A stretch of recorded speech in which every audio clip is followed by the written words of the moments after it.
going away from Nolan, because we have already dipped into those waters, we are going to another auteur, or like I'd like to say one of the few other mainstream auteurs who has been making increasingly divisive films as he makes more of them, I feel, which fans and detractors both have sort of, mixed feelings about. But I missed my cue for hello, hello, hello. So I was flabbergasted. This is a terrific piece of information. This could change my life. You don't have symmetry like Wes Anderson does. exactly, we don't. But Yes. okay, hello, hello, hello. I'm going to repeat what I just said, which is also going to stay in the podcast. But welcome here to our episode of Wes Anderson's filmography in 2023, essentially. And we have full stack Lineup. of whatever lineup of Full guests lineup. today. 3 of them are OGs, I guess. I have been here before. Amartya, say hi, Amartya. Hello. You're happy today.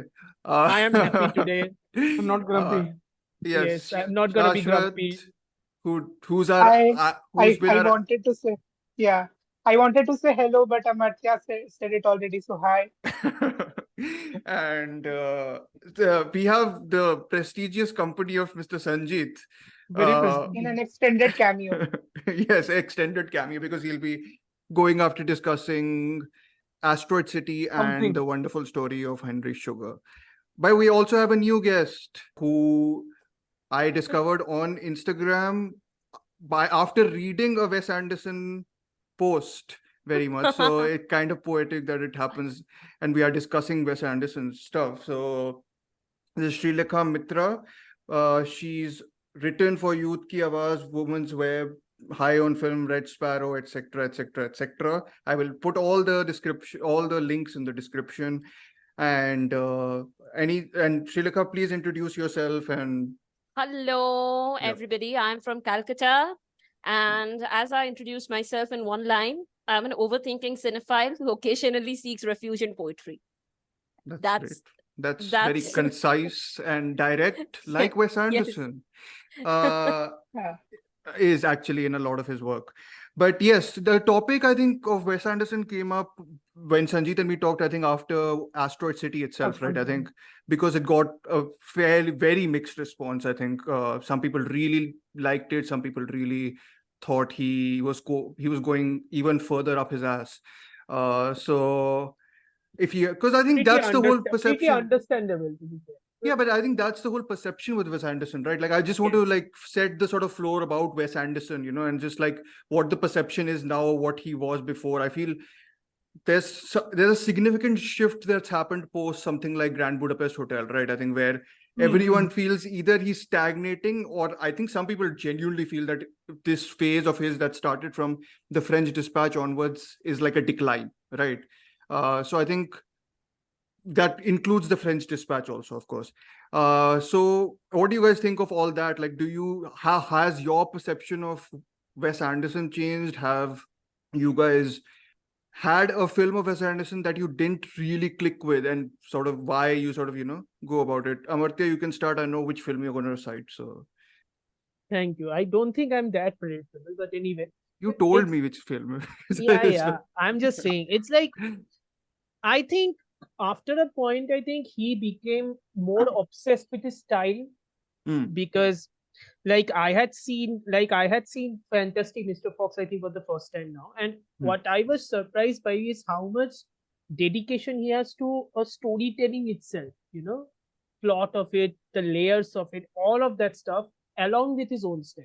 I think post Grand Budapest Hotel, I think he became very much focused on his singular style, which he had already brought in from Bottle Rocket. So and that's why I think the divisiveness occurs, because for many of these people, many of the audiences, they were like, I am not going to connect with his style because the style is unique as a whole. So that is Wes Anderson. Nobody is going to replicate that style.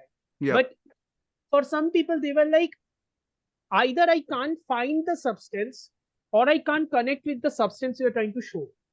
Yeah. I think connection is a big Connection is a big thing. And that's the thing which I can, not agree with in the sense that I don't feel a connection, but I can see why some people won't. Yeah, I can. Yeah. It's understandable also because, like, Yeah. like you said, like French Dispatch, I had trouble connecting with it. I am always going to say that movie is like, I think as a filmmaking itself, it's a marvel, genuinely. But I think you will have a hard time connecting with it to a certain degree. I know lots of people who have connected with it. Mm-hmm. In a similar vein, my connection with Asteroid City is much more in this time around, and I think I'm on the opposite side of the spectrum in that I like this movie more. Yeah. I Yeah, I still think- think that it is very style over substance, and I Mhm. think a perspective of the style which he introduced in Asteroid City, he carries over completely to the other 4 shots. In the short films, yes. Yeah. So Asteroid City as a whole, if I compare it to with my reaction to French Dispatch, I would say that I shouldn't like it that much, but I genuinely love this movie. Yeah. So No, that's interesting. No, like that's I think worth sort of digging into yeah, more I once think- we I get think to it's- Asteroid City. I think what Wes Anderson is doing at this point is like, I think he's trying to, and this is what happened when I also saw Henry Sugar. I think he's trying to show that style is substance, and he's basically telling his critics that if you don't understand that, I can't help you. That's But literally what I he's doing. feel that he's kind of done that for a while now. Anyways, but we'll Yes. get into that more. But Srilekha, your initial sort of thoughts about any changes in your perception of Wes Anderson, less enjoyment, more enjoyment, etc., etc. Well, I have watched his previous films like Moonrise, then Rushmore, then Royal Tenenbaums.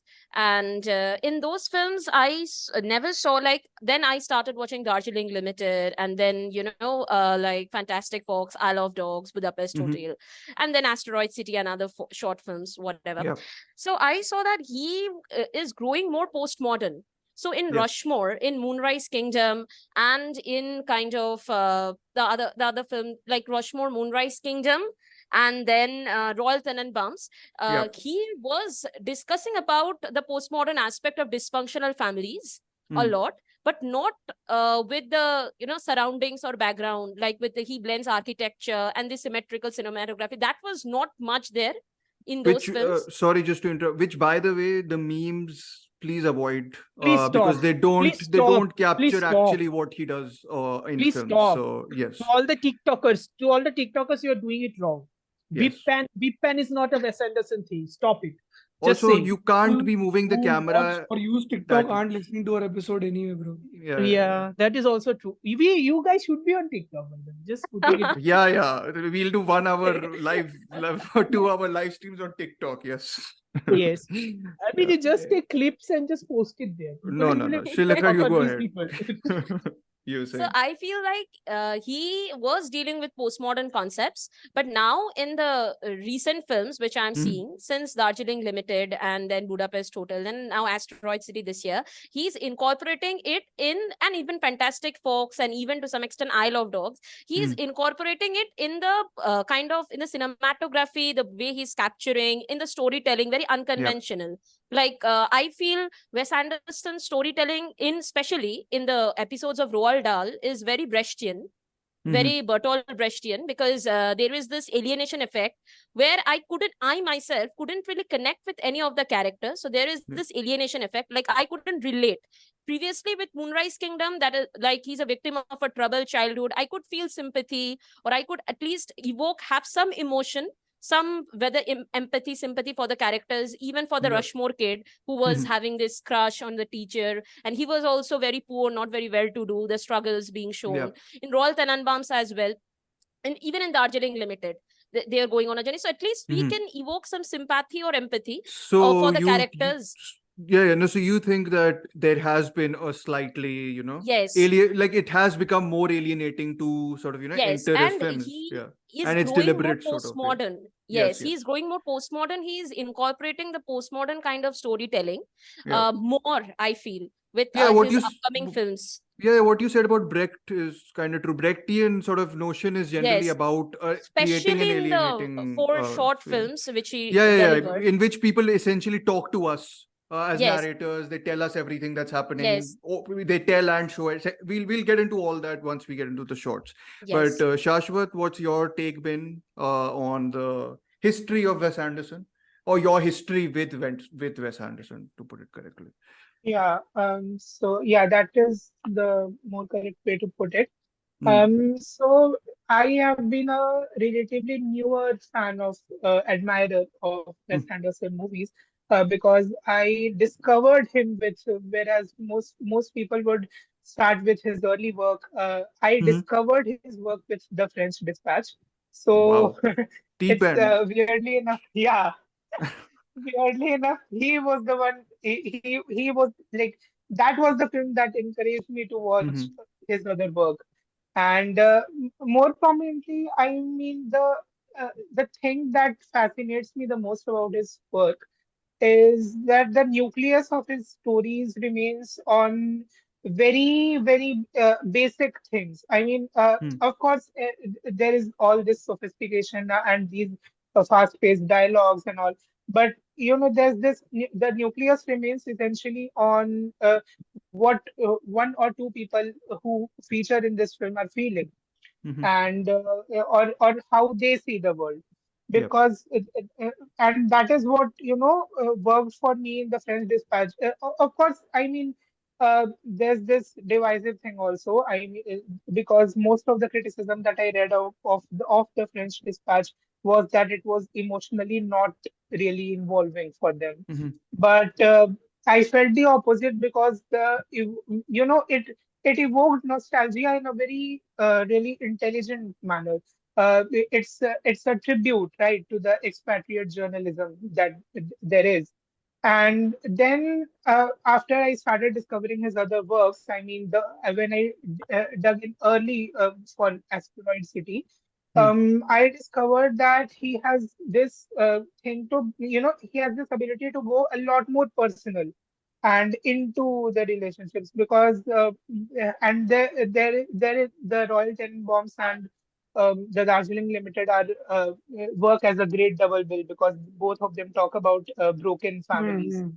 And so the my favorite film of his is the Darjeeling Limited that way because it was also in part because of the pleasure of watching something familiar, something that Mhm. we see around us Yes. because it travels to India and I mean, of course India in quote marks, I feel. yeah Like everything, I feel Yes. like everything is in everything yeah marks. Yeah. yeah Uh, yeah. yes. So that was there, and there's this dry tone to the humor that and because I related to it because I felt like this was my life on celluloid. Like at the rate at which I've lost my friends and all, like Yeah. in my life, it was like I was watching a part of me in all of these three characters. Yeah. Although the one sibling I don't remember his name right now, the one who has this fling with the Adrian the Brody's character. staff. Is it No, Jason No, Schwartzman. Jason Schwartzman? Jason Okay. Schwartzman. Jason Yeah, Yeah. Schwartzman's character, who was Okay. in yeah. Hotel Chevalier as well, Hotel Chevalier. He's Yeah, a with Natalie Portman. That regular, was a regular. prologue Yeah, he's to a regular Darjeeling yeah, he's Limited. contributor, regular I with think. Anderson films. Hmm. Yeah. And then I mean that was also when I discovered that he has this thing for Satyajit Ray films and what a genuine admirer of Satyajit Ray is. And then I watched Asteroid City after all of that, after discovering all of his earlier work, and then I see that he has copied this scene from Days and Nights in the Forest bit Yeah. by bit. Aranya Din Rat. Yeah. That Hmm. Yeah, Arun Auronyat Din Din Ratri, and Ratri. yeah, Yes, that Yeah. yes. Auronyat Din yeah, Ratri. he has copied that scene bit by bit, and it works fantastically for them without again, the copying is a an hint art of if you do it irony. correct. Copying is an art if you do it Yeah. correct. Something See, athlete doesn't Eliot know. said, mature poets always steal. Yeah, Something exactly. athlete doesn't know. So there you go. Okay. Lofty comparison. Anyways, no Lofty need to. Why comparison, are we yes. bringing? I mean, let's. I've already been called a snob on the Atlee episode, so no, I'm not invoking more. Yes, Sanjeet, go ahead, sir. I started following mostly like my starting point was Wes Anderson's Grand Budapest Hotel. Mm. So I think I began at his peak and then I Peak. watched the Mm. earlier stuff and everything. And Mm. I kind of could see the pattern of how he started and how he ended up. I Mm. think the general criticism that we've discussed previously also, and like how people have We keep on not discussing on chat. connected. Sorry. We keep on discussing on chat. Why do people not like Wes Anderson? Yeah. But I feel like mostly that I brought in the comparison with Nolan and everyone, right? And I told you like the rewatch system is really important for such kind of movies with at least auteur kind of people, like auteur directed films, because that's how you try to like let go of the like first it's more like discovering first, then it's kind of breaking down on the second viewing. So you cannot really, and it also depends on other factors like how tired you are, because if you're tired, you'll never enjoy his films. Yeah. Especially the recent ones have been so like jam-packed with stuff, I feel. Too much. Yeah. Which we discussed about French Dispatch also previously. Right? French Dispatch is definitely like it's overpacked. Like these shots, I feel all these I move traveled like the whole freaking day. freight trains. True. Yeah. And there was so That's much my to Asteroid City watch reference. on the first film that I was like too exhausted to really enjoy that film.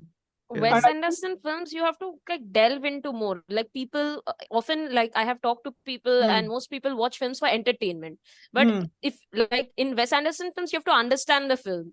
It's much like films of neorealism or Italian neorealism films or French. Yeah, that's what I'm saying. But like, don't you think he's one of the people who balances it? Like I feel at least maybe earlier balanced it more, and that's why the alienation has sort of. I thought he was I thought he's a mainstream auteur, which means like he could appeal to the general public. I mean, I can't recommend him to like my parents because I feel they'll be off-put by the humor or like the style of the humor. I think Red Budapest is still something which you can possibly. Right? But there's that that's automaton sort of quality of speaking, like that slightly flat. The flatness, I feel. Can be off-putting. So, but if you look at Grand Budapest, it was still more of like a that's true. cat and mouse kind of chase thing, Yeah. It had the genre sort of engagement. Yeah. But the recent, I think his I films think when are you're definitely not for everyone. I film it's for audience at least who knows. Otherwise, they won't understand. Like they won't understand his films. Everybody won't understand. Audience, I think even for a thinking audience, my personal exercise with other directors and their films would be to think about what I saw after I'm done with the film. But with Wes Anderson, it's different. You have to think while watching the film. Exactly. Which is not something that exactly. Yeah. What I feel is his earlier work is definitely recommendable, like Darjeeling Limited and Royal Tenenbaums. Even Moonrise and Rushmore. A lot of people I've not seen as well. I've not seen Rushmore, Bottle Rocket. I guess those are the ones which are Bottle Rocket is stylistically the most radical in terms of what he's done till now.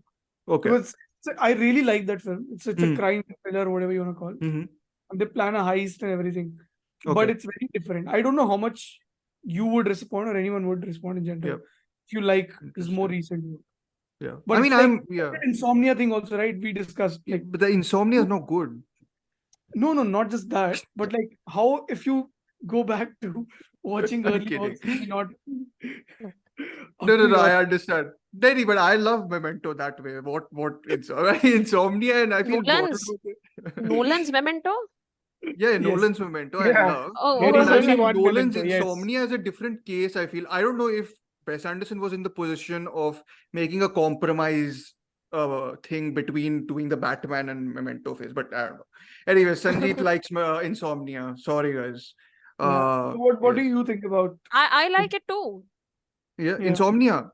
Yes, it's not bad. No. I'm going to put the meme out right now. The Auteurism meme. No, I won't say anything. I've already said enough in the episode. I feel like I think it's. I've seen it thrice, so I'm just tired. I think. That is now your fault. I was being diligent for the episode, but yes. Anyways, no. But whatever you guys have said about Anderson, I think kind of clicks with me. Also, most of it at least, and I have not seen his earlier stuff, but I've kind of consistently followed him from Budapest onwards. I've seen Moonrise Kingdom. I saw Fantastic. Rewatched Fantastic Mr. Fox recently. I'm yet to watch, the earlier stuff, but I'm one of the things I'm always, or maybe I'm in a phase where I feel for auteurs, especially the ones you've watched, maybe it's our responsibility also to look more into their works. sure. Like I feel Hmm. this whole idea that people make the same films again and again. I will push back against that with Wes Anderson himself. You can see Fantastic Mr. Fox and you can see Asteroid City or whatever your Roald Dahl adaptations he's done now. They are diametrically different. I like whatever, they are quite different, I feel, in terms of, the way he's dealing with aesthetics and all that. I feel we need to, I think it's just a matter of, people making a lot of films. They've started making like films consistently and then they are like, oh, they make the same films again and again. I'm like, not clicking with that, guys. Like, I mean, I think take on the responsibility of digging in on deep. You mean to say audiences making short-sighted opinions based on just one or two films? So the audiences are allowed to do whatever. I'm talking more about the whatever your cinephile also. Yeah. Like Yes. the I sort of think I think normal people are also guilty of that, by the way. Just putting no it out there. normal, but I don't want to like put them under the burden of they need to look at all this. I'm like That's true. jinka kaam hai, but I think they should be They should more. enlighten, Dhruv, they should Yeah. enlighten the people around who are not looking into his works in that way, right? Yeah. Look at the minutia. No, like you have to. I mean, if Yeah. you're going to call him an auteur who Yeah. relies on style, talk Exactly. about his style specifically, not about the surface of that style, which is evident. Everyone can see it's Which is the symmetrical most shots, basic it's thing that they would also talk decor about. and all that. Hmm. Yeah, you can see the thing. I mean, you can see the things. That's why people replicate it badly. Yeah. Oh But, boy, here we go again. no, I mean, it is true. No, like it is. It was. I was so saddened personally, just because I am a Wes Anderson fan.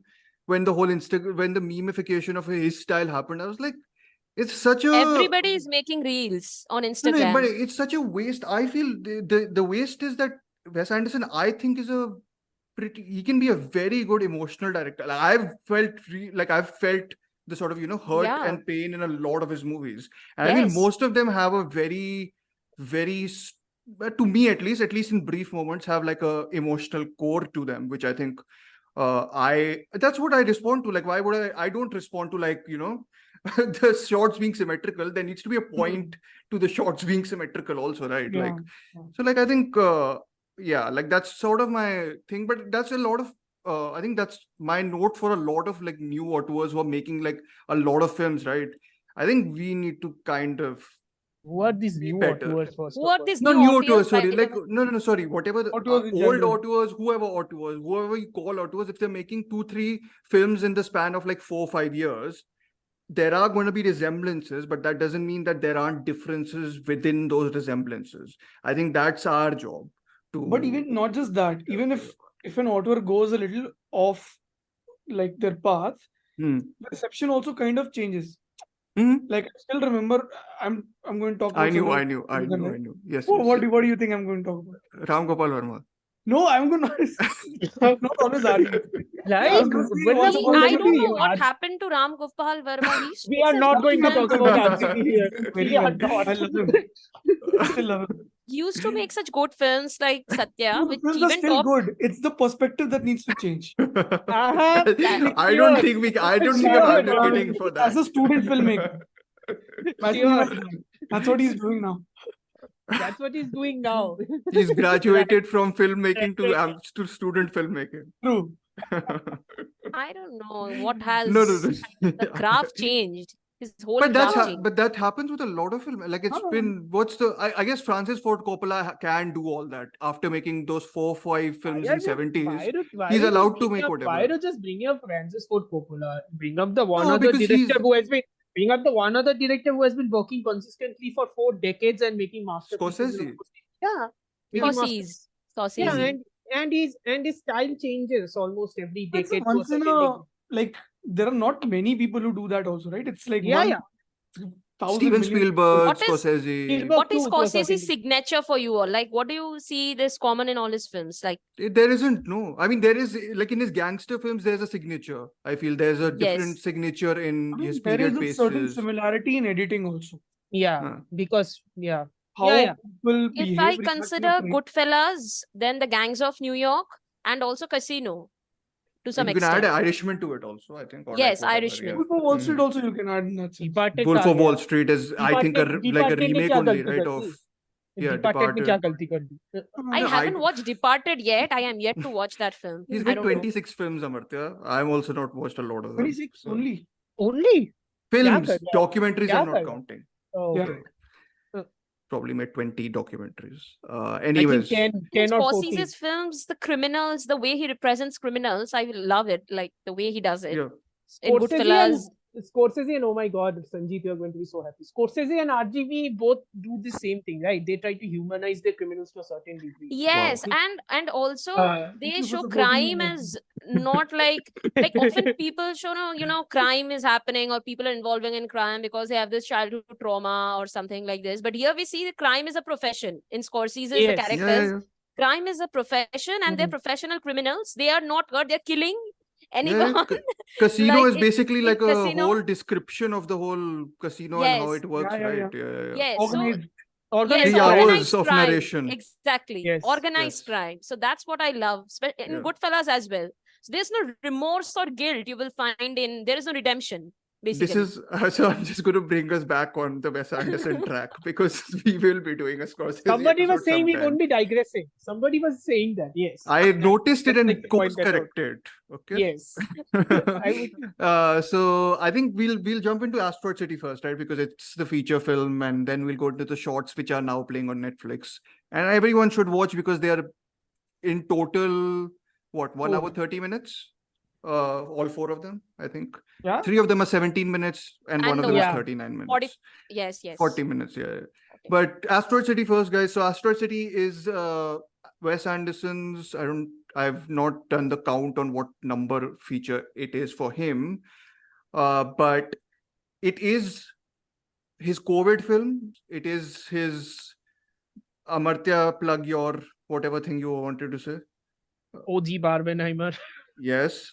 What does this mean? Enlighten me on this.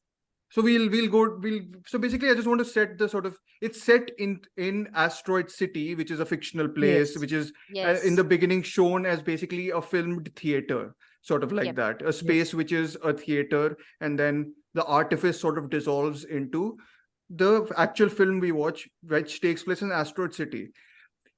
I would like to say that the film is fairly dispersed, doesn't have like one story, but it's trying to juggle a number of characters, like a lot of episodes are going on, but it's kind of free flowing. It has one central, I suppose, protagonist, but I don't think it's like a definite protagonist. Like it feels fairly jumping around, like, across the whole city, trying to capture sort of different experiences from different people.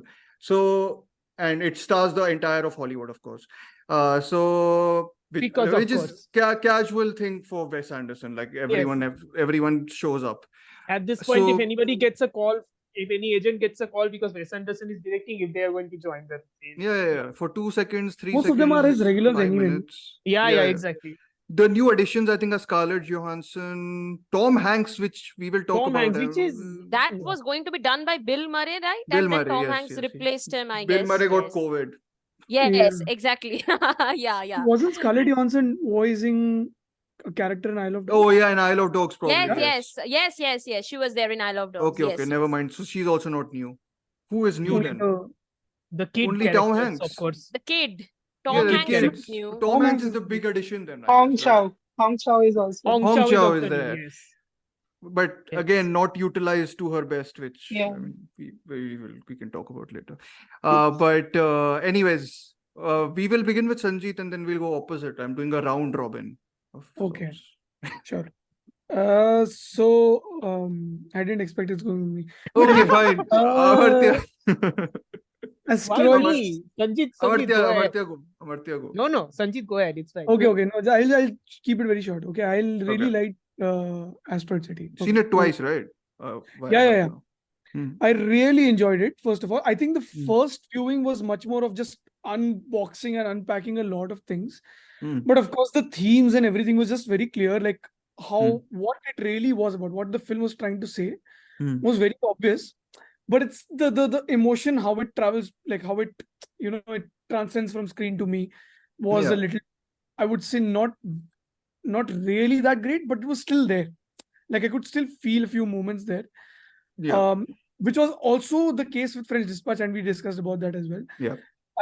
And I think the second viewing was much more effective because I was Mhm. not really caring about the style, Yeah. because the style was already there, like it's Mhm. inbuilt and it's there, Mm. and all the other moments started making a lot more sense to me.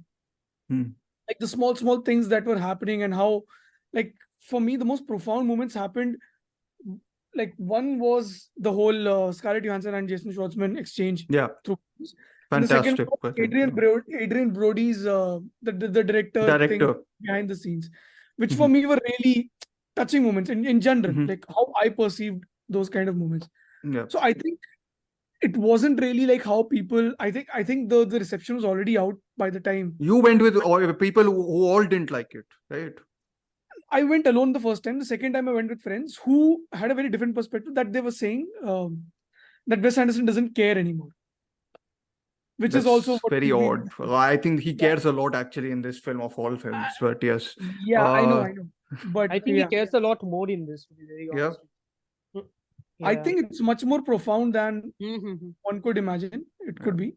I think it was more touching, at least for me, than French Dispatch was. Yeah. I really like French Dispatch much more than most people would. No, I can totally understand that. French Dispatch, I'm not offering a defense. I'm just putting in Huh. a nugget of a thought, essentially, Yeah. that I totally understand why people lose French Dispatch. French Dispatch has brief moments of emotionality.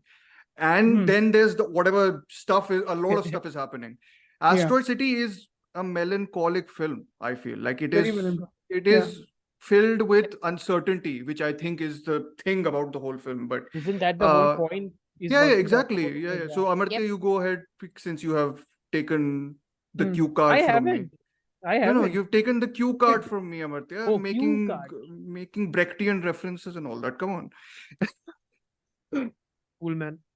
Yeah. No, but it's like okay, so there are like stories within a story is kind of a narrative here, right? Because that's how it starts.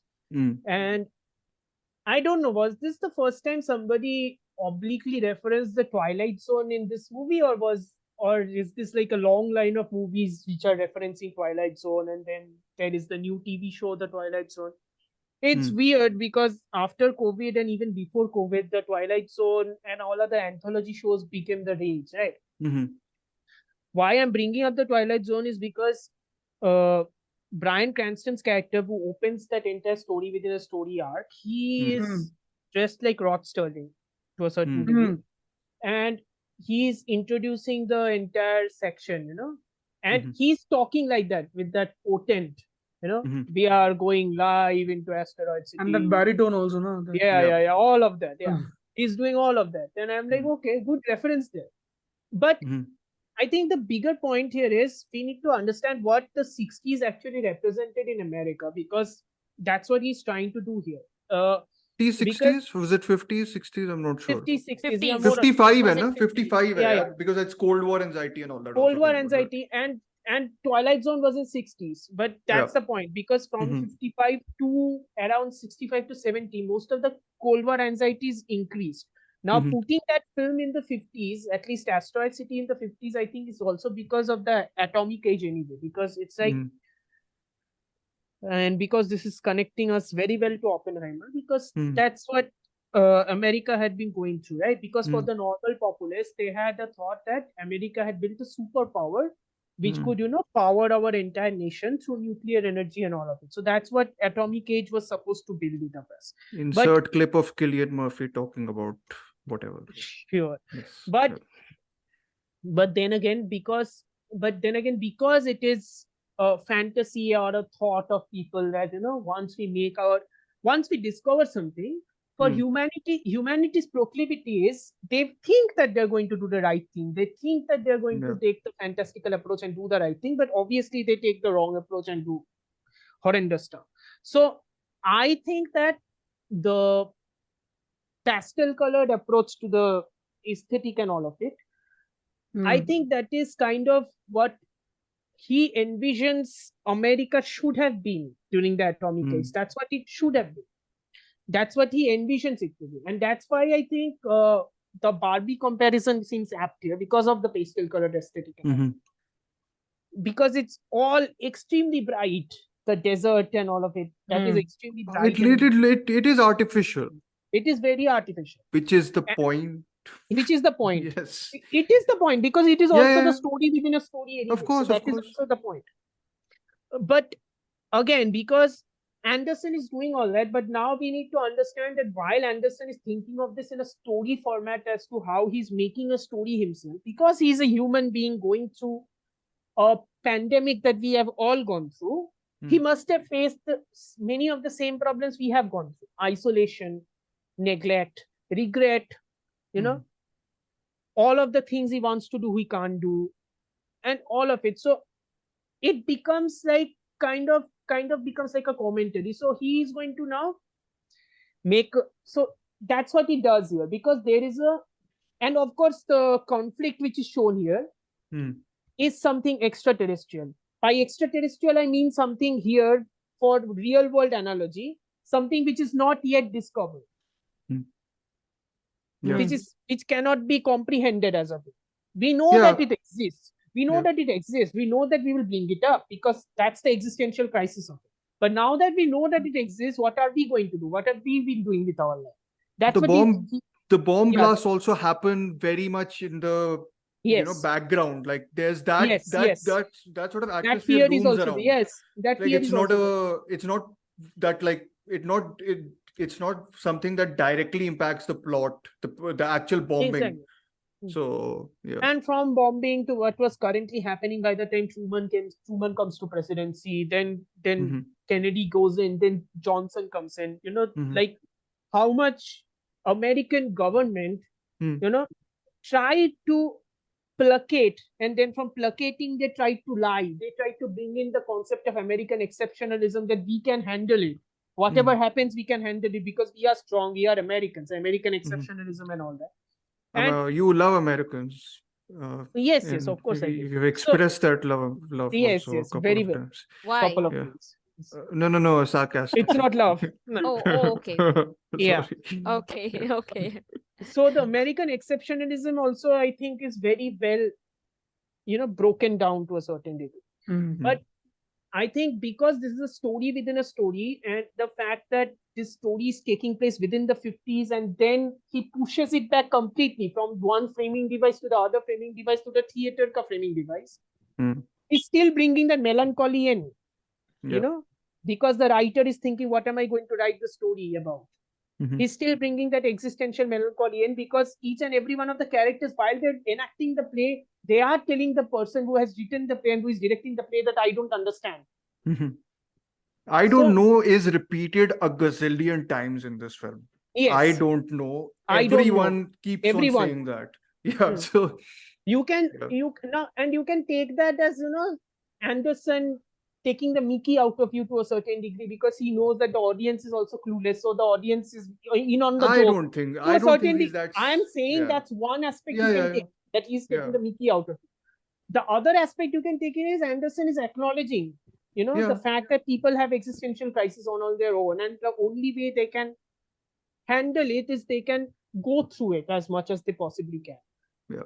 And I think that's a very kind approach towards humanity, even amidst all of the confusion and all of the fear people have. Because again, pandemic related movies, I genuinely try to avoid for obvious reasons. And I think that after the pandemic and everything, if any filmmaker through his art is basically stating that what we have seen humanity go through is a flashpoint, it's better to acknowledge that flashpoint, and it's better to go through that flashpoint as a community together. I'm always going to agree to that. And if that filmmaker also, through his style is also telling you to loosen up just a bit, I'm like, hey, okay. I think that was, I won't go. First, Srilekha, you can go, then Shashwat, and then I'll go. Okay, so I feel Wes Anderson is deeply influenced by theater. I guess theater has really inspired him. Theater of absurd, then Brechtian theater now, even in the short stories. And in the theater of absurd, the inspiration is clearly relevant in Asteroid City. So the play is set in 1950s. So a few years after World War. And people are disillusioned, as Amartya mentioned. There is existential crisis, there is chaos, there is uncertainty, everything is going on, and that's what the whole film is showing us. The existential crisis, where when there is this certain dialogue, which I want to, like, there was this stargaze awardee, and whose name was, I don't remember. So he had a conversation, like, yes, I remember, there was this junior stargaze awardee whose name was JJ Kellogg, and he asks his father, like, the father asks him in a conversation, like, why do you always have to dare something? And he says, I don't know, maybe because I'm afraid nobody will notice my existence in the universe. So it clearly shows the existential crisis which is going on, and which human beings we are facing even in this Gen Z era. Even we are going through the same. Absolutely. We are all going through the same. And though I have many of my friends watch Asteroid City, and they told me, like, they are not understanding because they are finding it very it's shuffling, it's not easy to interpret.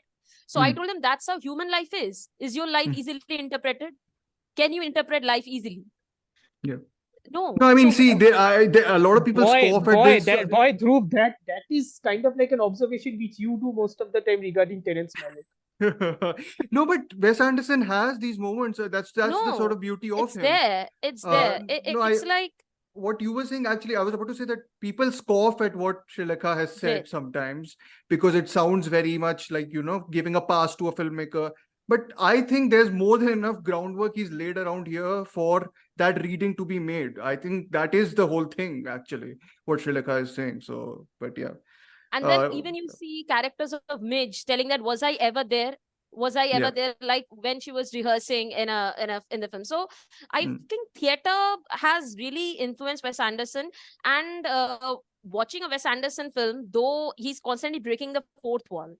So he tries to connect with the audience, and he tries to present theater, the experience of theater in a film, which is very unique.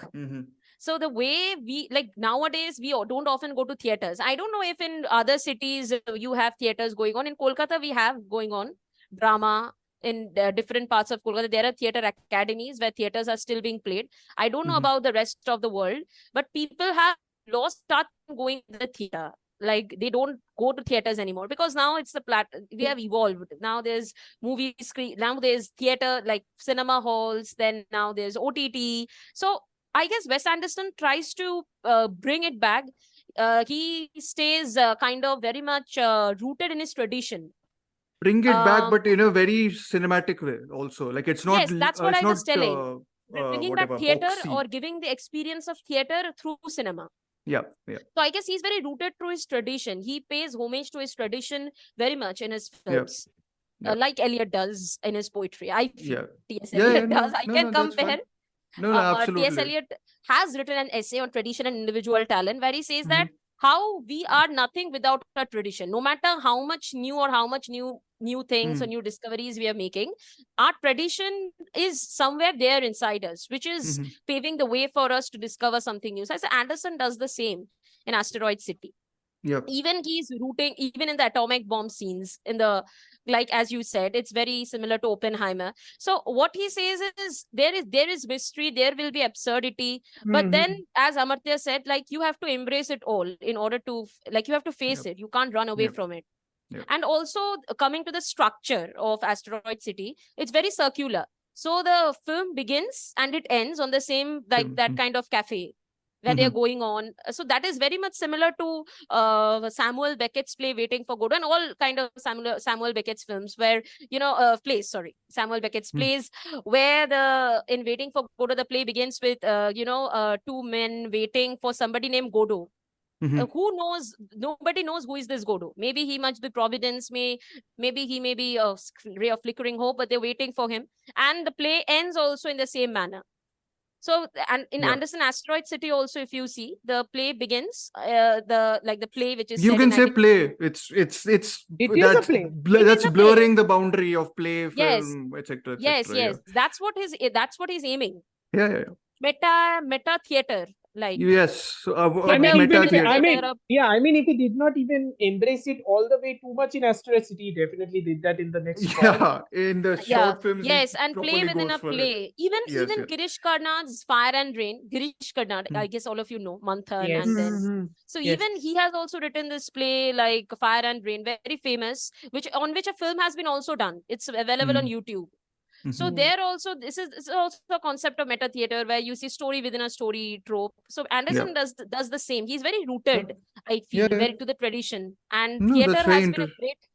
theater has been a great influence in all of, Yeah. especially I am You'll see observing the since, shorts, right? No, yes, shorts to me in is like, Asteroid yes. City Yeah. and in the four shots. I'll Yeah. come to that I Yes. think when you we'll can. go. Yeah. I think you can make another reading here also, and I think I don't know if it is that obvious a reading, but sure. Hmm. It's like going back to tradition is also going back to a sort of familiarity, right? Hmm. So Yes. after getting out of something like a pandemic or something, or when you're Hmm. stuck in isolation in a pandemic, what is your typical response most of the time? To go back to something familiar because the unfamiliar is scaring you. Yes. So we are going to watch stuff on our laptops which are familiar to us, because that is the one thing we as human beings tend to do, get back to the Mhm. familiar and do all of it. To a certain degree, I think he is going back to theater because that Yes. is the form of thing which he might have seen growing up, and that is comforting to him. Yeah. Uh, like, again, I can't believe I'm bringing in French Dispatch here, but it's like French Dispatch also Why is can you not bring in French Dispatch? It's not some no, bimari. no. French Dispatch, I think French Dispatch was a love letter to the New Yorker. That's what we all know. But I think it's also Yeah, but like it is melancholic. it's also his familiarity. It's also his Of course. familiarity with the Yeah. New Yorker, because that's what Yeah. he used to read. Must Yeah. have been. So that's what I like, him calling back to his familiarity and then bringing it in to But his he's own. very much embracing Yeah. uncertainty. I think that's the Yes. big point. I mean, I'll get to it, Shashwat. Which is You go. which is hilarious if you think about it, that for a Hmm. filmmaker who is so much in love with structure. Yes, yes. That's the fascinating thing And about Asteroid City.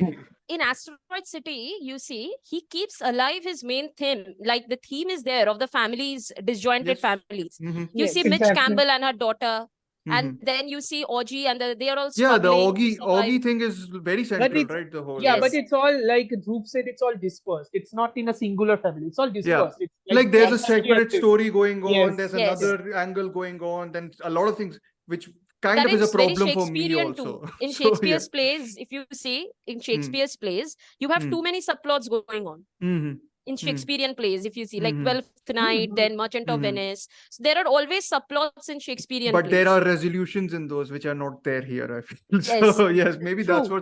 that's what's left True that. people alienated. Shashwat, go ahead. Yep.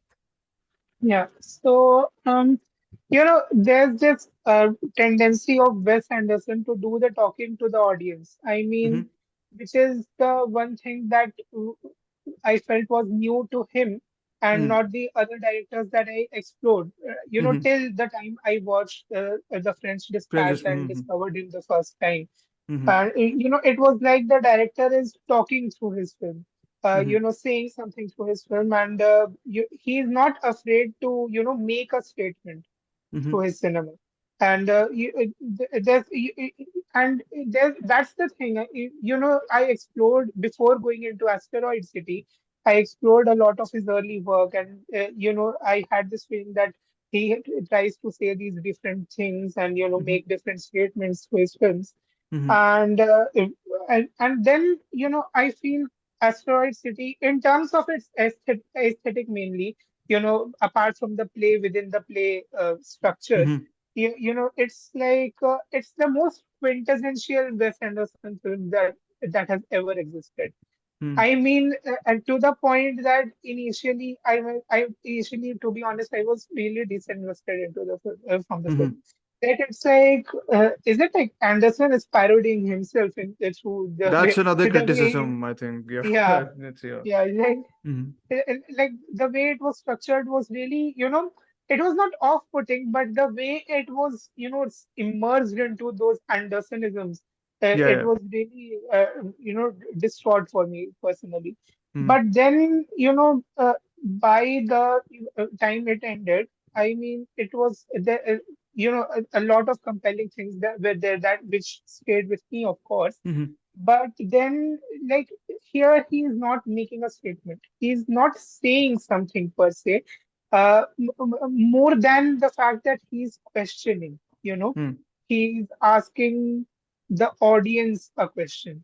Mhm. And, he's questioning them at, it might be a gentle inquiry, or, it might be an angry, something that he's of late irritated about or something. Mhm. But then he's asking the question that at what point would it stop saying that style is the substance in a Wes Anderson film? Hmm. Exactly. Because so like he seems to be asking that, like, at what point this ends, this Mhm. dilemma ends, Yeah. and that you And you guys know have, something, yeah, that Anderson ka line of questioning, it also extends to a short film, because he's directly asking his critics.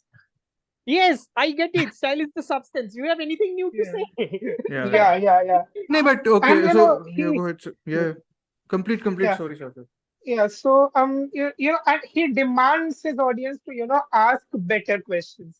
Hmm. But we are Inquire asking the good about this. questions, I guess. Yeah, Hopefully. yeah. So Yeah. he wants them to he sells this consumerist pattern of, like, Srilekha and Amartya already emphasized right now, like, Hmm. especially Amartya, that there is this reflection of what he wants America to be, right? Mhm. So, this is a capitalist nation, and Yep. and you can also see there's this look and feel of selling this consumerist pattern of the society. There is trade going on, a sort of Mhm. trade going on, and In the there background, is, I think. yeah, Yeah. Yeah. the Mhm. consumerism is all there, and it's like the trade is between through the play, that structure. The trade is between selling that pattern to the society and buying some existential dilemma to ponder at in handy. Yes. Mhm. And yeah, so I mean, there's why else would you sell empty plots of land? Yeah. Why else? What does that do? There's the whole thing with Steve Carell, right? Where Steve Yeah, Carell. Oh, Steve Carell is a new Carell, addition, whatever. right? Yes, he's a Steve new Carell is the addition. new addition. Also, Yes. last minute Yes. one, I think. I think someone else was yeah. supposed to play that role also. So But there is that scene, right, where they're selling land on like vending machines or something like that. yeah, Yes. yeah, yeah, yeah. Yes, right, okay. Among other things, land is Among also Again, other there. things. yeah, Yes. Yeah, among I think that's the big thing for me, at least when I've watched it twice now. First time, both times, I'll be very honest, I wanted to connect a little bit more with everything, because I think I still feel what Amartya kind of feels with French Dispatch, despite actually, I admire the living hell out of this film, actually, because I think yeah. what he's doing stylistically is a proper loosening up of his, Yes. traditional style. Rigidity. Because Of his rigidity. Yeah. yeah, Also, Also, yeah. there is, yeah, go you tell go on then. who choose uh, choose. Choose. Toss. कोई toss करो. No, no. no. Shashwat, you carry on. So, You Yeah, finish, then I'll add yeah. something. okay. So, also it feels kind of wrong to, put the a wrong film into the perspective, and I'm going to bring this, everything everywhere all at once here. Hmm. Sorry, but Wow. Then. Okay. there's this multiverse film was talking about something really, really minuscule. Okay, Yeah. something as stupid as a conflict between a mom and a girl. Yeah. So, and I put it here because this film is talking about stargazing. It's talking Hmm. about things in the outer space. You know, the alien that is Jeff Goldblum, whatever. So Yes. Which is fantastic, by the yeah, way. Good casting. Yeah. Yes. yeah. So it's talking about all those things, and it is seeped into this old time theatricality of things. Exactly. Hmm. These boards, these uh, artists who are playing these characters. It is acknowledging that there is a break between the play. People are And coming and very going out. irregular, actually. I was, because the second time I was Irregular, watching, right? I was like, I'll probably find like a pattern, right, on which he's Yeah, breaking the things apart. There is no like, it doesn't seem to me, at least, there is any defined pattern. It feels very like the breaks come in a lot of times in like a messed up order only, like they inform hmm, something totally later or whatever. So like there's no like yeah. so all these things, I think, can be very off-putting, by the way. Like I agree, like Yeah. I totally get why people will not click with this film. And again, if it Uh, was, the stylish substance Wes Anderson, like critics like to point out, if it was the Yeah. stylish substance Wes Anderson, you would have found the pattern, dude. Yeah. The fact that there is No, but that pattern, is the thing, no. But I think fact the that there is style no is looser, pattern, no. yeah, the fact that there is no pattern here is exactly the point. Style That's is what I looser. get. Yeah. I mean, I read next It's to so fluid. yeah. Everything is fluid in Wes Anderson's Or world. maybe And too everything is staggered, like either or. I feel maybe. like it feels like that. Also in The- Asteroid City, which I was you finish off, then I'll tell. Whatever you are adding. Who was saying? I was We saying. needed a coin. We really Okay. needed a coin.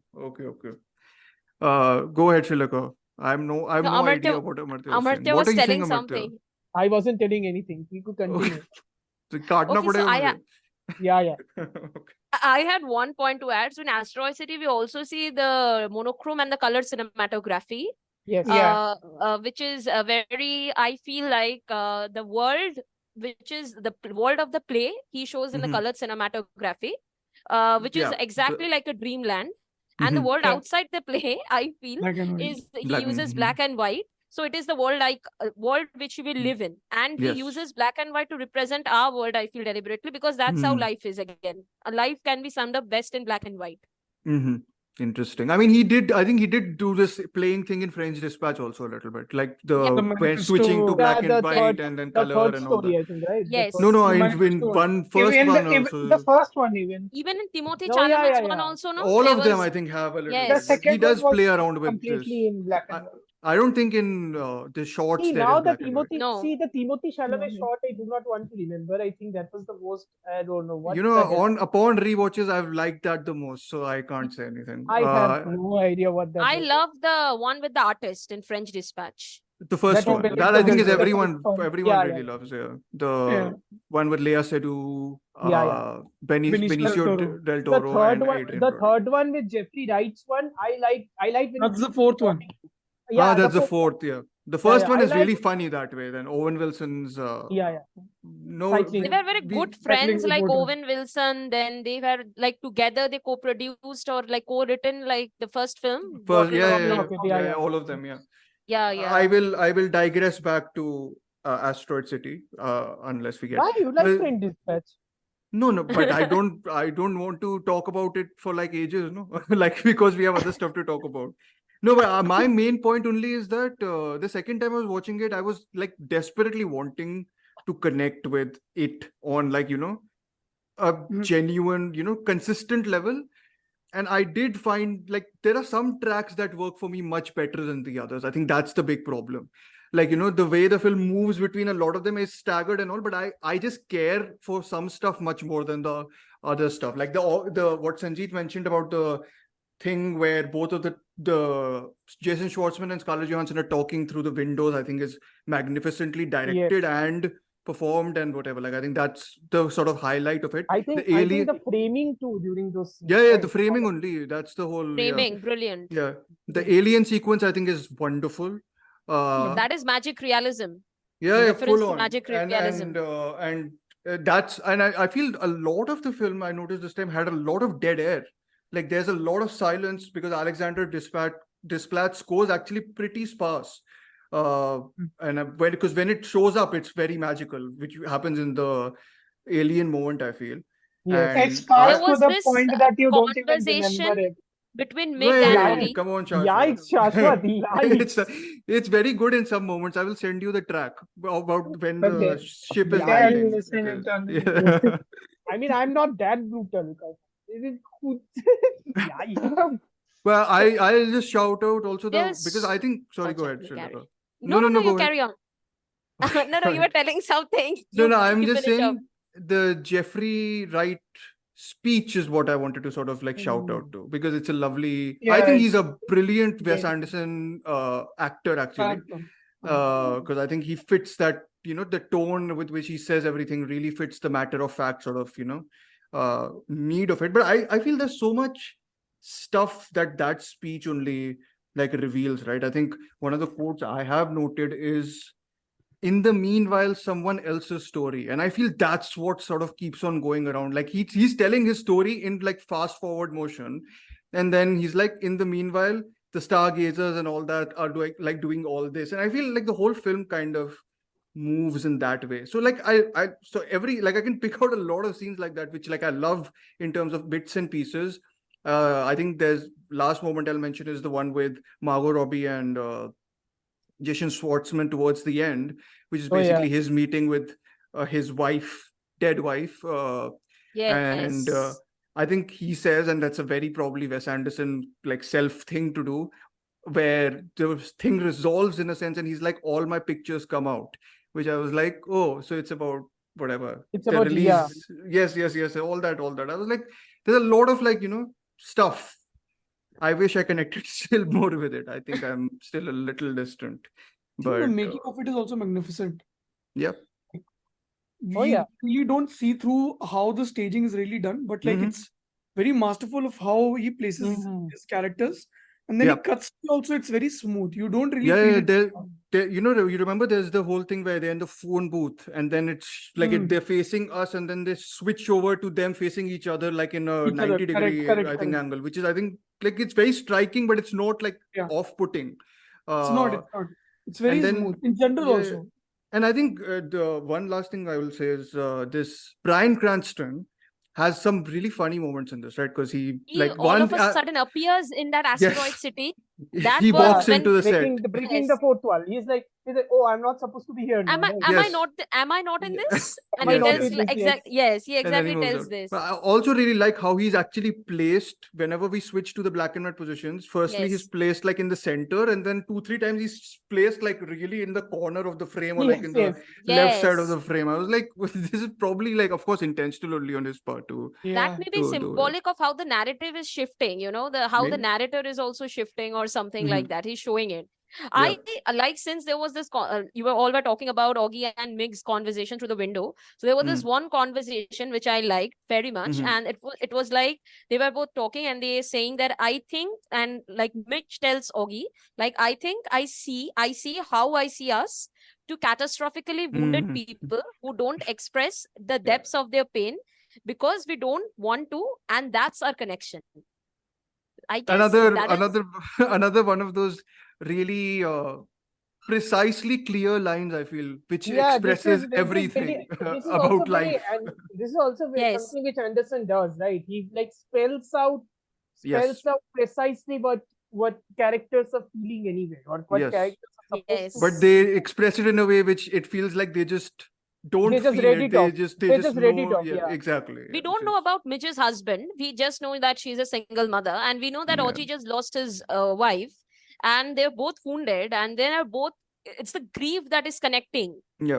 And Anderson also uses melancholy in the Asteroid City to connect with the audience. Yeah. So that is for whoever connected with the film, because a lot of people didn't. Apparently. Yes. Many of half of my friends whom I told to watch, they just cursed me, telling that why did you? We didn't understand.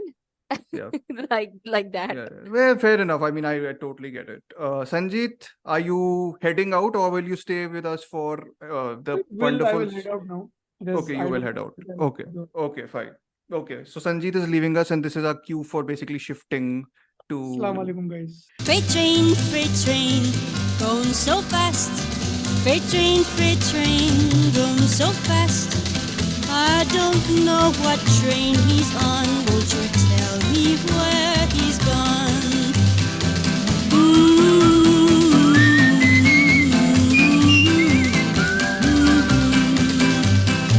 Don't know where he's heading for, what he's done against the law. Got no future, got no hope, just nothing but the road.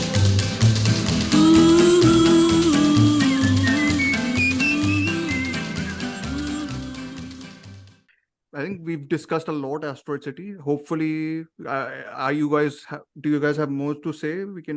I know we can go on a fair bit about it, but I'm really scared, because what happens with me is I don't know if I will get bored if Anderson continues with this style after a certain point of time. Like if it gets too much, that he's doing the same he's showing the same style. He's Mhm. showing the same, bringing the theater in the cinema. He's doing the Mhm. same things over like in Asteroid City, even in Mhm. Budapest Hotel also to some extent we have A little seen. bit, yes. Yeah. Yes, a little bit. And even in Mhm. the 4 short films, so definitely. Yes. So I don't know if as cinephiles also, we will get bored because we know there will be nothing new. I don't know. I always I find don't know. reasons to. I'm just, it's just it's just that I'm scared No, because no, he's I one of my understand that. favorite Mhm. filmmakers. I don't know if he becomes too predictable. I don't want him to become too predictable in distant future. Yeah. It won't be distant future. He'll probably come out with a feature in 1 or 2 years. So Yeah. yes, So that's he's what I'm pretty scared prolific. about. See, No, I feel he'll he has switch not it up. changed it. He has not changed his style much, if you imagine. He's just No, only he did. He he- did. what I'm saying is he just honed in on focusing on the aesthetic of it more. The aesthetic Mhm. was Yes. already there. The Aesthetic sort of script, collided with the narrative more. it No, just like collided with the narrative yeah, more. And yeah, yeah. I think I think this is something he liked doing it so much in Asteroid City. He was like, let me interpret Roald Dahl. You are a So professional, Amartya. No, great transition. Yes, I aim to please. However, yes, I'm convinced. Sure. yes. Go. What were you saying? Completed. No. It's like what he's doing is he sees how how he's using meta theater and all of that, and he's like, Mhm. what if I interpret Roald Dahl in the same way? Because come on, it's like Roald Dahl and Wes Anderson are like kind of like a match made in heaven, except Wes Anderson is a tad bit, you know, less morbid than what Dahl is. Yes. But other than that, I think they are a match made in heaven more or less. Yeah, yeah. So if he thought that he can, kind of reinterpret Roald Dahl through this meta reading text, because I don't know if people understand this, but because of the internet and because of access to information now much more easily, people Mm. have a tendency more and more to meta read almost any form of literature at this point, be it Mhm. comic books, be it movies, be it anything. You can't just read movies within the screen now. You have to Mhm. read movies within enormous amount of context, sometimes unnecessary, enormous amount of behind the scenes, sometimes extremely unnecessary. But We that's what people do. experienced this recently, I think. Yeah, With we did this recently. yes, Yeah. yeah. So it's like meta reading itself has become like a norm for people at this point. So Mm.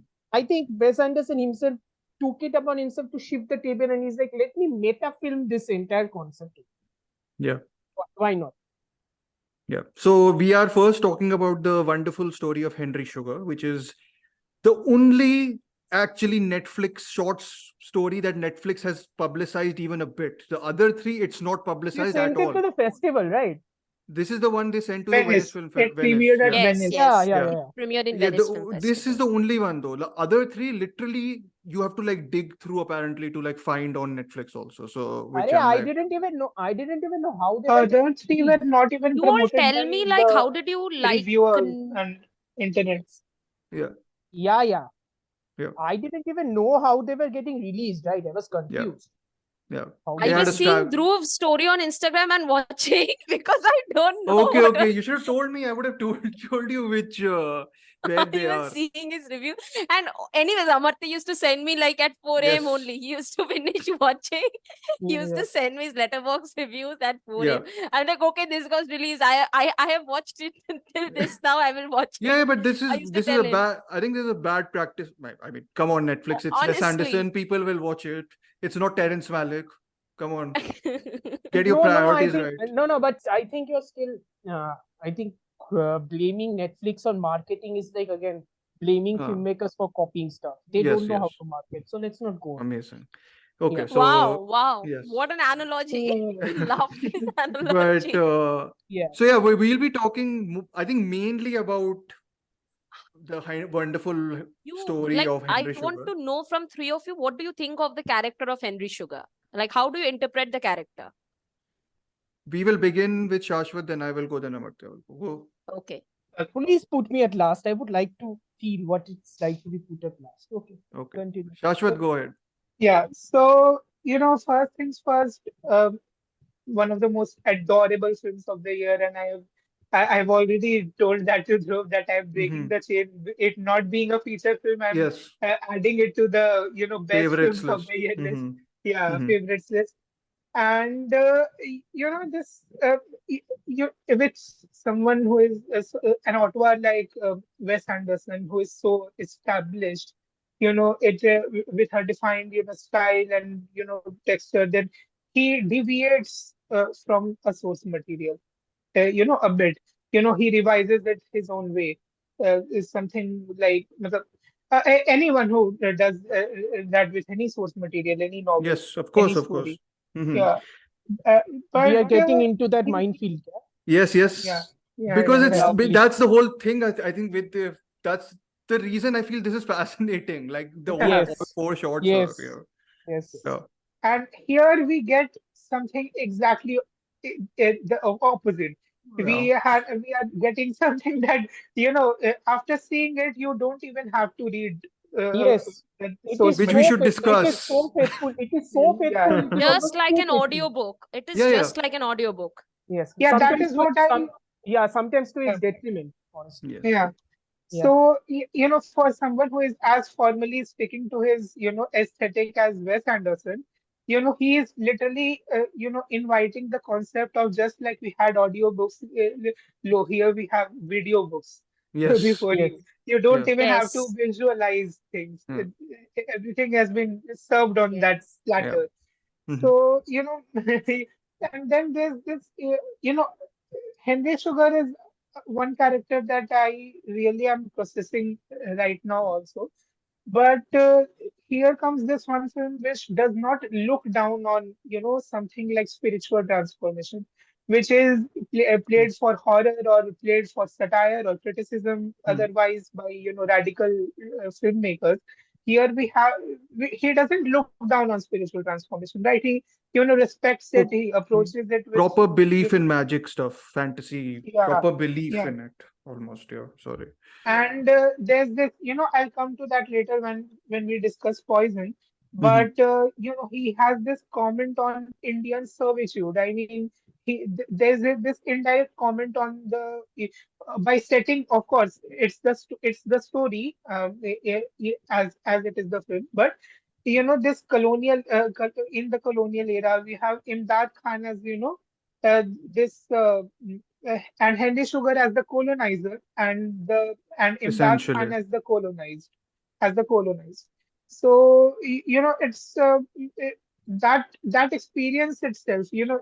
We become part of that experience, and that is what makes it worthy of admiration. Also, off topic. This is something that Amartya and Srilekha would know.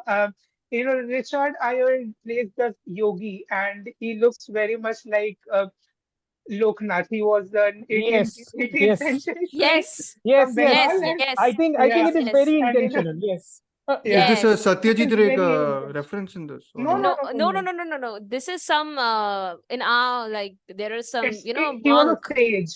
He was a He was a monk. sage, a monk Mm-hmm. in Yeah, Bengali, Baba Loknath, Joy yeah, Okay, Baba okay. Loknath. So he's modeled yeah. him sort of after that in Yeah, the Yeah, film. yeah. Okay. the look essentially. Got it, got it. And Yes. yeah, and it feels very palatable because the thing takes place around Calcutta, and the setting itself is Calcutta with Jet Chaterjee Again, narrating it. quote marks, big Quote quote marks. Yeah, marks, quote Big marks, Calcutta. quote marks. Yes. quote marks, Also bigger right? quote marks. Also bigger quote marks because it is Roald Dahl. Huge quote marks. Yes. I'm Yeah, going yeah. to be very Yes. honest. Huge Yes, quote yes. marks. Exactly.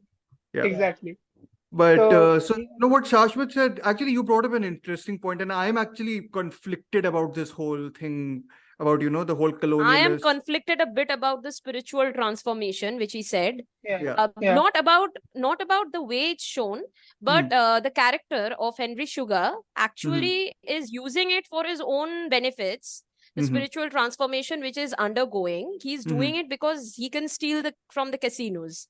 Yep. And he's mastering it. So I Yep. feel all the short stories I have watched, and all the short stories, the men or the protagonist are somehow morally gray men, Yes. I yeah, feel, in all the short stories. But then they are in Henry Sugar, they are given a redemption. In other three, I'm not finding any kind of redemption being given to them.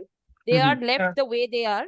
But in Henry Sugar, there is this redemption where he comes across the character of Ralph Fiennes, who is also playing the role of Roald Yes, Dahl, which yes, very yes. much The like theater. police officer, essentially. Yeah, yeah. That is a Yes. very that's what I say, like it's why it's very theatrical, because the same characters Yes, yes. The are same playing characters play a different It's like actor. theater Yes. Same troupe. actor plays different characters. It's like sorry. theater Yes. troupe more or less. Yeah. Because Yes, it's a theater Yeah. world only. We are watching a theater only, I feel. Theater Just in a only. film. Just in a Mhm. film. That's the difference. So, And yeah, go also, ahead. yeah. No, go Dhruv, finish, you- finish. No, finish, please. I have a lot to say about this. Yeah, so then Yeah. then he comes across the character of Ralph Fiennes, who is the Mhm. policeman, and who Mhm. asks him, to do some kind of philanthropy, and that what moves him, and he does Yeah. it. But I don't know if he does it just because to get famous, or really he feels kind of some sympathy or empathy, or just to Yeah. be more important. That's open ended. I don't I know. think I'm torn so. between that. I feel like, so when I was reading, so basically big thing. I have for once read all the short stories Talia! before Talia, watching put this. an applause, I put was an like, applause, wow, I'm reading. This is, He's and then reading a book. then I find out that this is it's actually an audiobook, essentially, in one way. So I'm like, I didn't actually have to read. Yes. Whatever. So the one book you read is the one book you did not have to read. It's not one book. It was just stories. But the Yes. Henry Sugar story is whatever, like 70, 80 pages. It's not like, 20 pages long or whatever it is. Anyways, when I was reading the Roald Dahl version of this, I had a problem taking that fantastical leap that you're talking about, Srilekha. I was like, Yes. I was really digging it till that point, and I was like, okay, I get it. And then it takes that fantasy. I was like, I was waiting for him to kind of either like reveal, which cleverly, of course, he does reference that if this was a conventional story, I Yes. would see myself in the Yes. mirror, see that I have a heart, whatever cavity there, and then die. Yeah. Essentially. But whatever, they sort of course corrected in the Wes Anderson version, and I think this is to his credit, because I think he's doing something really, I almost think it's kind of avant-garde to some extent, actually, what Yes, he's of doing course. here. It is avant-garde. It's like, because I was like, so this is basically one of the things I mentioned, was that he takes the Budapest framework narrative, which was like, Yes. the story within a story that has 4 layers, I think, of stories, where he's like, digging and sort of then going and then coming out.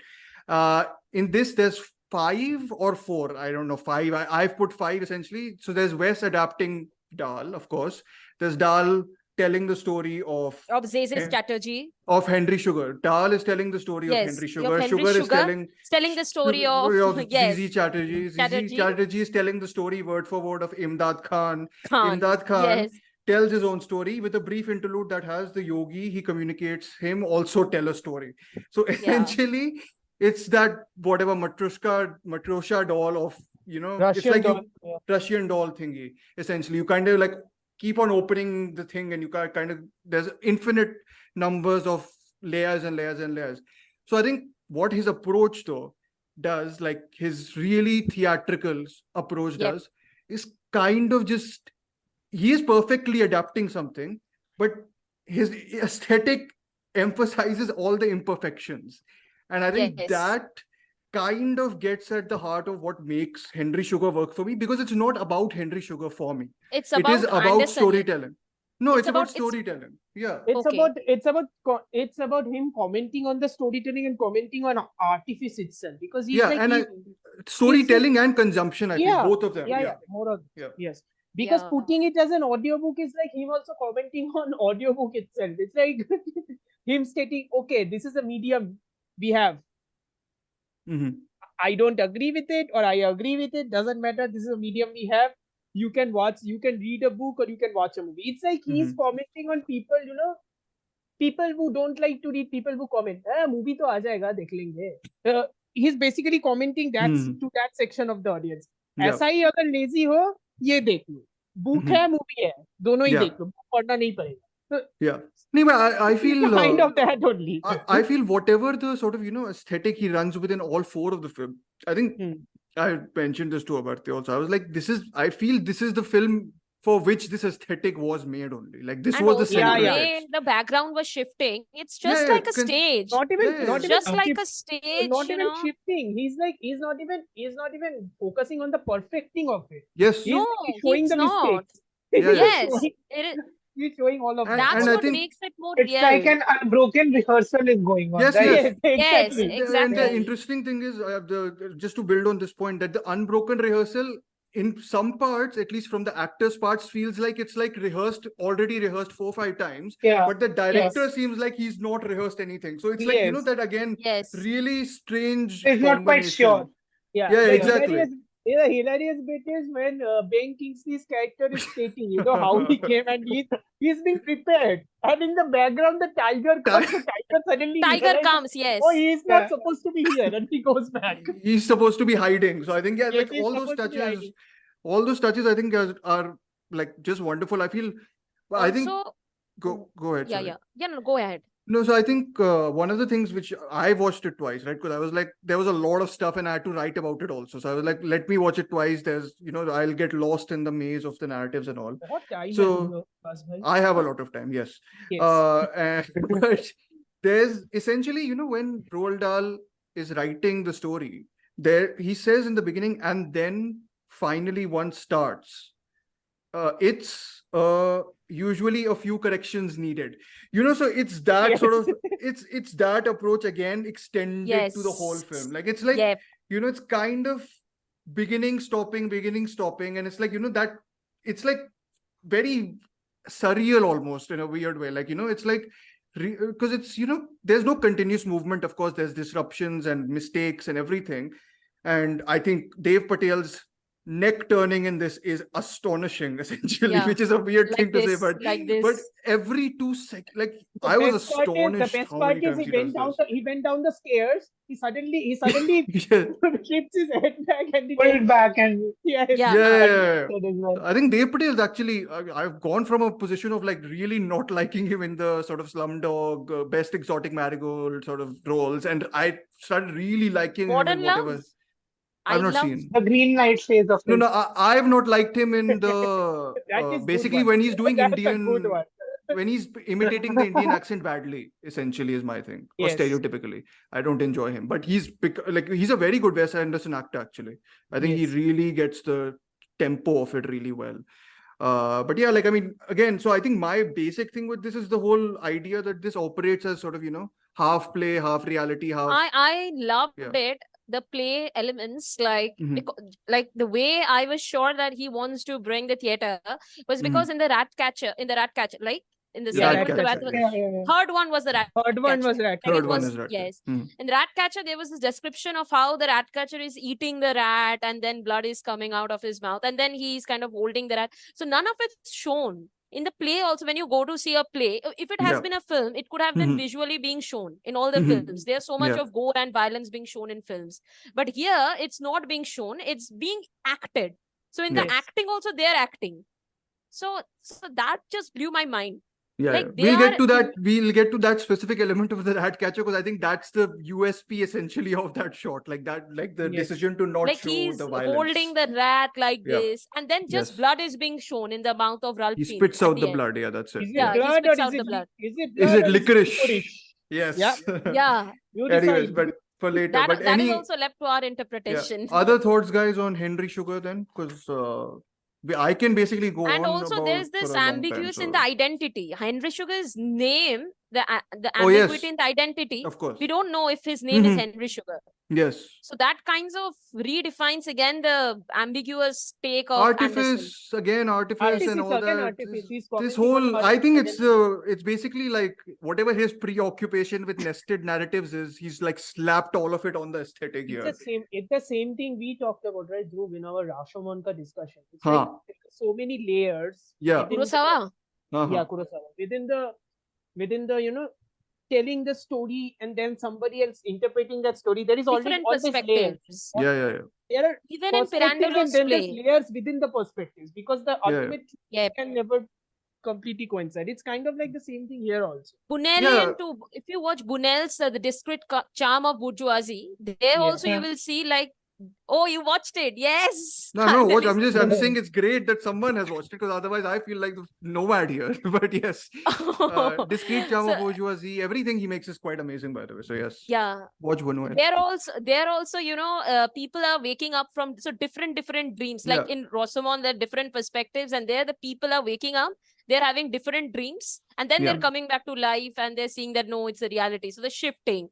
Yeah. So different perspective. And then there's also this play by Pirandello, 6 characters. Mhm. So they're also the same thing of the perspective goes on. So that's why since I'm a literature student, I'm associated with so many plays and everything. So Yeah. it comes obviously when I see No, no, of course, Wes that's good. Anderson's films.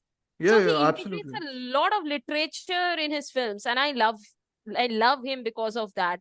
And Mhm. that's not just using it for reference, but he is very true to it. Mhm. Yeah. Like very real and very much doing it in the proper manner. Yeah, yeah. I mean, I also think just to like, and this is probably a common thing throughout all the shorts. All of these are like Yeah. great actor showcases, huh? Like Yep. for Yes. everyone. Yeah, of course. Yeah, because they're doing a lot of stuff.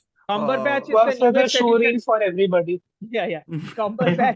Cumberbatch is the newest addition to the Anderson. Oh, yes. And I think It's amazing. he's a great addition because The he one, completely especially gets- this instance, especially when he's changing attires and Yes. the modes, the Yes. different roles he's performing essentially in like going and coming. I think that But was it's lovely. also hilariously, it's like the pacing of it, because somebody's telling the story, the narration pacing is so quick.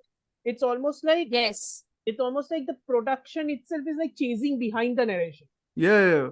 It's like you're putting Yes. railway tracks. It's like a Wile E. Coyote Roadrunner cartoon. Yeah. Somebody's putting railway tracks in front of you when the train is already running. It's kind of like Yeah, that. it's very much feels like, a production is collapsing but somehow surviving somehow. Somehow Like, surviving, yes. I don't know how, It was but like it is. when I used to listen my lectures a day before exam on 1:5 speed. And that was the feeling. I'm surprised how many people actually, like at least critically really liked Henry Sugar. I was like, you guys complain about Asteroid City and you don't mind the maximalism at show here. This is like absolutely Wes Anderson on like steroids. I This feel is like the he's most going Wes full. Anderson. I think so. So there- Yes. Also, Chatsworth's reference to colonialism. I love how the film begins with the same characters and ends on Poison with the same group of Yes. actors. Yes. Yes. Actors. And also the colonialism factor was very much there in the first one, where this Indian man. So it's like the colonizers taking the good things away from Yeah, India yeah. and they're exploiting it in their own way. And in the Yeah. end, also, we see the character of Ben Kingsley, who is a doctor, and the Yeah. way he gets the treatment from the person whom This is who he comes Poison. to.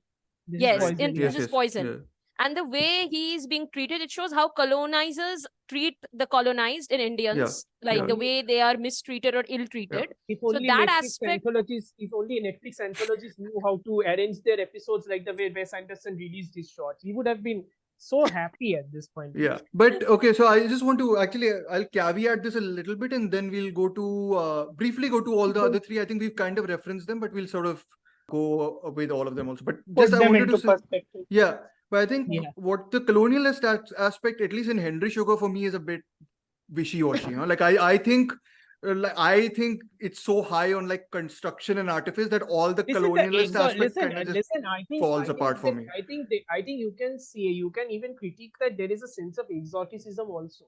Because But wo to I feel that's justified in that terms is of the that perspective. is the I think. writing, right? That is the even the writing itself. Writing, yeah, writing totally. yeah. At the Yeah. very least, at least Anderson is poking fun at it, because Yogi Yeah. is levitating 5 feet of the air and there is literally There's a a platform which prop. is showing. Yeah, exactly. Yeah. So it's like So at It least turns it to show that he's above the yes. pedestal. yeah. So I mean, so it's Yes. again it's like following it, but also undercutting it at every turn. So I think that's interesting. I am very wishy-washy about Anderson and what he does with colonialism, except for in Poison, because that's very clear what's happening, and that's clear from the Roald Dahl shout also. Yes. But That is an indictment only of racism and racism. yeah. But this in Henry Sugar, when I was reading it, I was like, I'm not sure this is like. I was like, when he like chooses like becomes like all like powerful and all that. I was like, really? Like he is going to gain this concentration power? I was like, Henry Sugar, the guy who doesn't like. it's that attaining of powers from every other civilization into you, so that you can become kind of like sort of the Ubermensch and all that stuff, you know. It's That's it. much like That's a- Yavakri Mate in Fire and Yes. Rain's Yavak. There was this character of do you know Amartya? Have you Yes, read Fire yes. and Rain? Yes. So yes, there was this Yavakri was the, you know, he wants to gain all the knowledge and everything. Yes. So he goes on a meditation. So the same I can relate with the character of Henry Sugar. Can you do you agree? Yes, more or less. No, It's I'm almost- agreeing about the second part, whatever you said. I don't know. No, about it's the- almost yes. like this is also a trope, right? Because each and Mhm. every time everybody, it's like a protagonist trying to gain knowledge of all the time, because so that he can extrapolate the knowledge into power. By the Yep. time the story ends with the protagonist having gained all the knowledge, it's like he has gained the knowledge and he has realized that gaining the knowledge is power itself. He doesn't Yep. need to extrapolate Yes. it anymore or something like that. Yeah, That's yeah, the yeah. trope. Yeah, yeah. It has been through each and every mythological story we have gone Yep. through. all of Yep. Yeah. No, I that's get in that. very. Yeah. I think actually when there are like minor changes I'll mention is that the ZZ Chatterjee is actually, this is why I was like a bit wishy-washy about the colonialist thing, because that's a white guy in this Roald Dahl story who's like telling the story, who's recording the story of Imrad Khan. Like in the story itself, it's a white guy. It's not But ZZ then Anderson Chatterjee. subverts it. I'm not sure if he subverts it or just like wishy-washy. I mean, he goes halfway. He takes a Halfway, British, yeah. He goes halfway. So whatever, like again, those things I feel I think those things are secondary to the whole storytelling nature of the film only. Like for me at least, it is like that. Yes. So I was able to not be bothered by it that much, I guess. But yeah, we can move to we'll move in order of The how Swan. they released only. The Swan, which I Swan. think is only liked by Srilekha and not liked by us three. So why did you like it, Srilekha? Yeah. Why are you wrong? Because I love the way it puts Great bullying. start. It Great deals start. with a very I was Why? joking. I said Why? are you wrong? He said, "Why are you wrong?" Why are you wrong? I'm like, Oh, great wait, start. no, I didn't Let's get go it. with it. Let's go with it. Sorry. No, I'm kidding. Of course, please say. No. Who wants to go ahead? I didn't No, get it. you actually. only. I No, was no, saying. you have to say. You He say asked it. you sarcastically, "Why are you wrong?" Because you are the only one who loved it Likes among Yes. us. the Swan. None of The us Swan. like it. So yes. Why don't you like it? Like, I want We to want to know But hear why you like it. we'll know yours want to first, no, hear why because you you are the like it. one person, and then there's three of us. We I are liked it bad because men. it deals. No, no. Why? No, but Yeah. I liked it because it dealt with a very serious issue in Yeah. a very different manner. Mhm. It dealt with the issue of bullying. Yeah. And but it also showed it the problem lies at the person who is bullied, who he is telling the story. Yeah. So he has undergone trauma Mhm. and he is remembering the childhood and Yeah. he is narrating the story, and it is very kind of it affected me because there was no remorse in the character who was bullying him. There was no guilt in the character who bullied him, or no realization in the Mhm. end. Mhm. He was left on his own. The character who was bullied was left on his own, and he was unnecessarily bullied. Mhm. And that Anderson shows us Yeah. in a very visual manner, Yeah. and in a very disconnected manner also, you can say, because many of us won't be able to connect. So this he deals with a very serious issue in a very unconventional manner, Yeah. but it reaches to us, especially with the wings, the showing of the wings at the end, where he cuts off the wings, and then the person who is bullied, he wears the wings in the end, and we see that the older version of him is also wearing the wings, which shows that he has undergone the trauma, but he has not forgotten it. It's still there somewhere inside him. So that he shows how trauma is generally in human beings. So we may get the wound which is being inflicted upon us, that might not hurt us the way it did, but it's always there inside us as a part of us. And when we remember it, we are getting haunted back by the same experience. Yeah. But No, here, what you Yes. are saying, I think, it's a weird experience because I was writing something on the Swan, and while replaying the film in my head, I was like, is this not about memory? And then why am I so like, finicky about what the absences are? Because that kind of makes sense. Because this is not, so just to clarify, in the Swan, the Roald Dahl shot, there is no hint of an older self of the Yes. person. That's a complete Wes Anderson insert. Like he essentially has created a memory piece in some ways, which I Yes. honestly I didn't think of when I watched it. And now that I had thought about it a little bit, and then what you were saying, I kind of see it. Maybe I need to watch it again, kind of reassess it. I think that's one of the few additions he makes, as a Yes. source of adaptation, quote unquote. Yeah. He I think- shows because Swan, it's a symbol of wisdom. It's a symbol of self-balance, esteem, innocence. So what the character, when he was in his childhood, he was bullied. He was very innocent. You see, he was not really wanting them. The other guys, like Peter and Ernie, I guess the Peter names. Watson, So- Ernie Peter and was the Peter bully. Watson is Peter was the one bullied- who was bullied, Yes, and yes. Ernie were the people who were bullying it. So Yeah. you see, like he got a gun his father gifted him a gun. So that Yeah. shows problematic family. Like Uh-huh. which Yeah. of the fathers will give their son a gun Mhm. on a conservative birthday? Texans. So He was a which- Texan. He is a Texan, so yes, I He is guess a Yeah. Texan. he's Conservative and familiar with also it shows the difference in their family, like in Ernest's Yeah. family and Peter's family. So the difference, like Peter's father's profession was somehow, I don't remember what was his father's profession. Did He they was a reveal drug. it? No, they Okay. did. Okay. I'm not remembering. So forgotten. there was also Yeah, I have भाई, also forgotten. तुम लोग book पढ़ रहे हो, फिर movie भी देख रहे हो, जो basically audio book ही है, फिर भी तुम लोगों को याद नहीं है। Sir, I'm- it's a Wes Anderson movie. Okay, I've watched 4 or 5, 6 of them in the recent whatever week or something.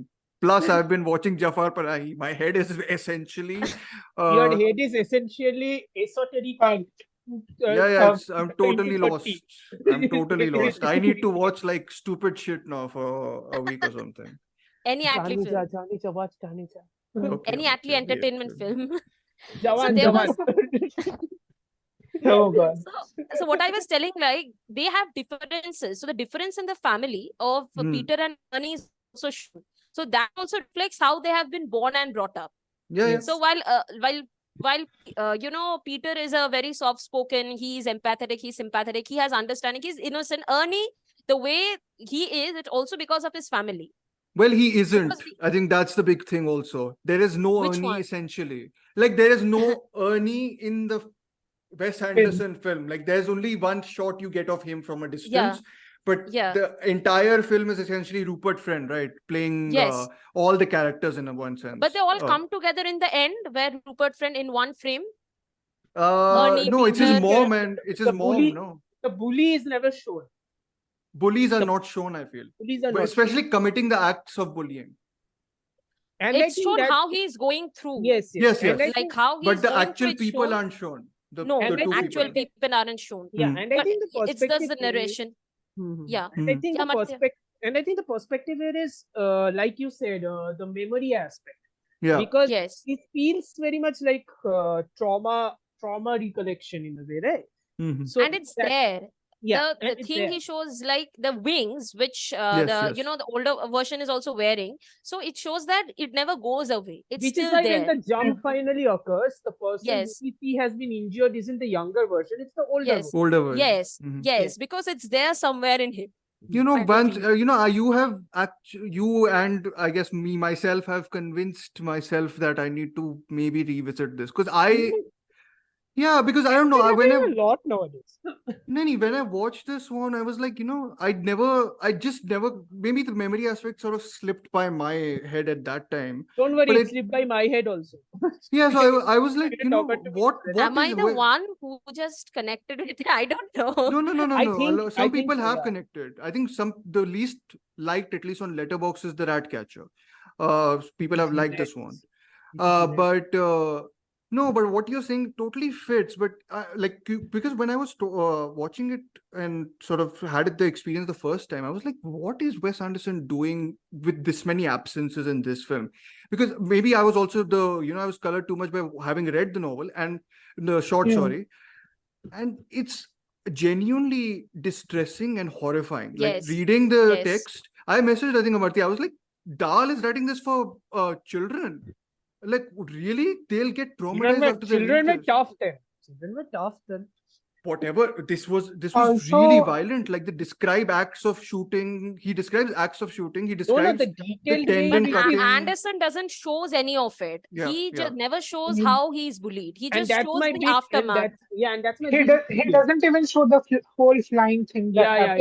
yeah. Yes. He And just that's shows my- the aftermath of bullying. What Yeah, happened after yeah. bullying, the effects. So I guess that he doesn't want to show or doesn't want to encourage people like how to And I bully think- people by And I think showing. that, no, but I think that's my big criticism here of this short overall. Like, I think if you wanted to show, like, see, you can go through this two ways. If you're going to show me a story about bullying and everything, any of the story which involves some sort of emotional connection, you need the audience to be immersed, right? Now, if your immersion is dependent on showing a story about bullying, you can't distract me with the theatrical aspect of it suddenly coming out of nowhere, giving him this, giving that, all the mistakes of the theater, which he has, transferred from Henry Sugar to here, because that's the style he's taking. Yes. So the theatrical breakdown of it, the artifice of it, you're distracting me from that. Number one. Number two, you're not showing me the violence. If your intent was to show the impact of violence by not showing me the violence, it doesn't work. For Maybe me it's also, a it didn't character work. who doesn't want to remember. Maybe it's But a you are, character. but again, Yeah, you're narrating it. You are narrating it, right? So Yes. Mhm. you're narrating it and also you're visualizing it, because you're not Yes. doing an exact audio book, you're doing a Mhm. video book also. But Yeah. here you are only taking pieces of the elements of it. And that's what I have a problem with. If you're going to tell me the violence of it, and you are describing it in vivid detail, if you're going to do that, show me something. But I think there's one moment where I was like, okay, I sort of, sat back or whatever, where You know he what lies part down in- on the train yeah. tracks. Yeah, And that the impacted me camera a lot. flips this Yeah, way yeah, and it's that, sort of, that was And the good. wind is blowing. wind is blowing he's- and it's like, yes. But That I was also the one find moment of even like Sippy immersion. doesn't show, he Yes. doesn't show violence when Sachin's character is killed. So when Gabbar orders, Oh, you're Sachin's saying character this- to be killed. Yes, which- I just okay. Sholay. Oh, Sholay, yes, okay. Yes.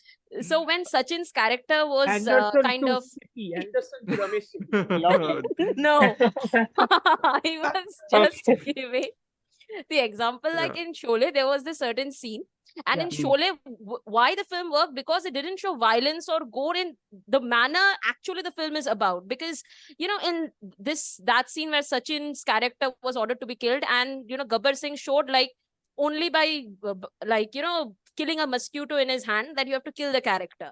And Yeah. it's not actually sure. The next shot was Sachin's body or corpse was carried in his horse, or like it was in his horse or something You're- But like in the that. but in the background was Sachin or somebody telling, Gabbar ने बोला मुझे अब इसको मारना पड़ेगा, ये सब. That wasn't Yeah. happening, right? There wasn't a voiceover. That's what I'm talking about. Yes, I get it, but I Yeah. find it to be very unique as well, but not Yeah. showing violence all the time, but No, also no, showing the that's- aftermath. It's That a is unique the aspect. it's It's Srilekha, have you it's seen great. Michael Haneke's funny games? It's essentially No. this. No, It is no, this. no. It is It's this. restraint pro max. It's restraint. It is basically making fun of, Yeah. it's scolding the audience for liking violence, essentially. Yes. And it does Also, all this. So, like, I understand Amartya's point. Like he is telling that if you want to present a situation so grim or so Yes, yes. serious, then also show something to the audience by which they will feel that it's really a serious If you're thing. not going to show, and if you're not or going to- flatten the humor or amusement. Yeah, Right. and also if you're not going to show me the overall process of the violence, you understand? Then show me Yes, the I impact. understand. Then show me the impact. But while showing the impact, do not show me the artifice of the impact. So Uh-huh. when the kid is but being also, punched, so when the kid is being Amartya. yeah, continue. So, but also in the end, that I was able to kind of empathize with his, Yes. there's this, and with Anderson films, what happens, na, ki you don't get sad or all that, you are in distress after watching the film. Yeah. And the Swan is exactly the opposite of what. I will disagree to this, Shashwat. I was particularly sad after watching Grand Budapest Hotel, but yes. Yeah, maybe, Okay. I mean, I need to rewatch that film. Yeah. I'm Let's- sorry, but that film gets to something really like touching, I feel, which is which Personal, yeah. Yeah. I That was kind very of sad happened with- watching Rushmore and Moonrise Kingdom. I guess I connected with these two films very emotionally, I especially think, Moonrise I think what Kingdom and Shashwat, I think Rushmore. what Shashwat meant here is that he got the same sort of, I think he got the resonance of it Yeah. because of how Anderson is presenting it. I think that's what Shashwat is trying to say. Yeah, Actually. I'm trying to say that, and the content of the Swan. I mean, Yeah. I actually cheated on. I read the Swan before watching the ये film. cheating So क्या है? Cheating, no, that's you can do that. Read before watching a movie. I'm going to be the first person to proponent this. Read. yeah. So I mean, Devotion of Suspect X, Amartya. Yes. Oh, please, Yes. no. We're not going back there. I'm the not. story I'm is- done. I'm not doing this again. Yes. the story is like a Go, Shashwat, sorry. it's a like a brutal stab at folklore sensibilities. I mean, Yes. you get that in folklore, and then there's a brutal stab to it, and it's not Anderson at all. So I mean, by presenting, I mean, it was entirely new for me when Srilekha said that the after effect, the trauma has been shown through the Rupert Friend character. But the thing is, through this Rupert Friend character here, basically, what we get is, a reassurance that after the events of, what happened at Henry Sugar, sorry, this one, Swan. yeah, this Yes. one. Chalega. Peter character is not dead. Yes. That is what Anderson is trying to say, and I did not find that convincing enough. You are presenting No, but the according to Srilekha, at least what she said, the reading is that she's still yeah, suffering, right?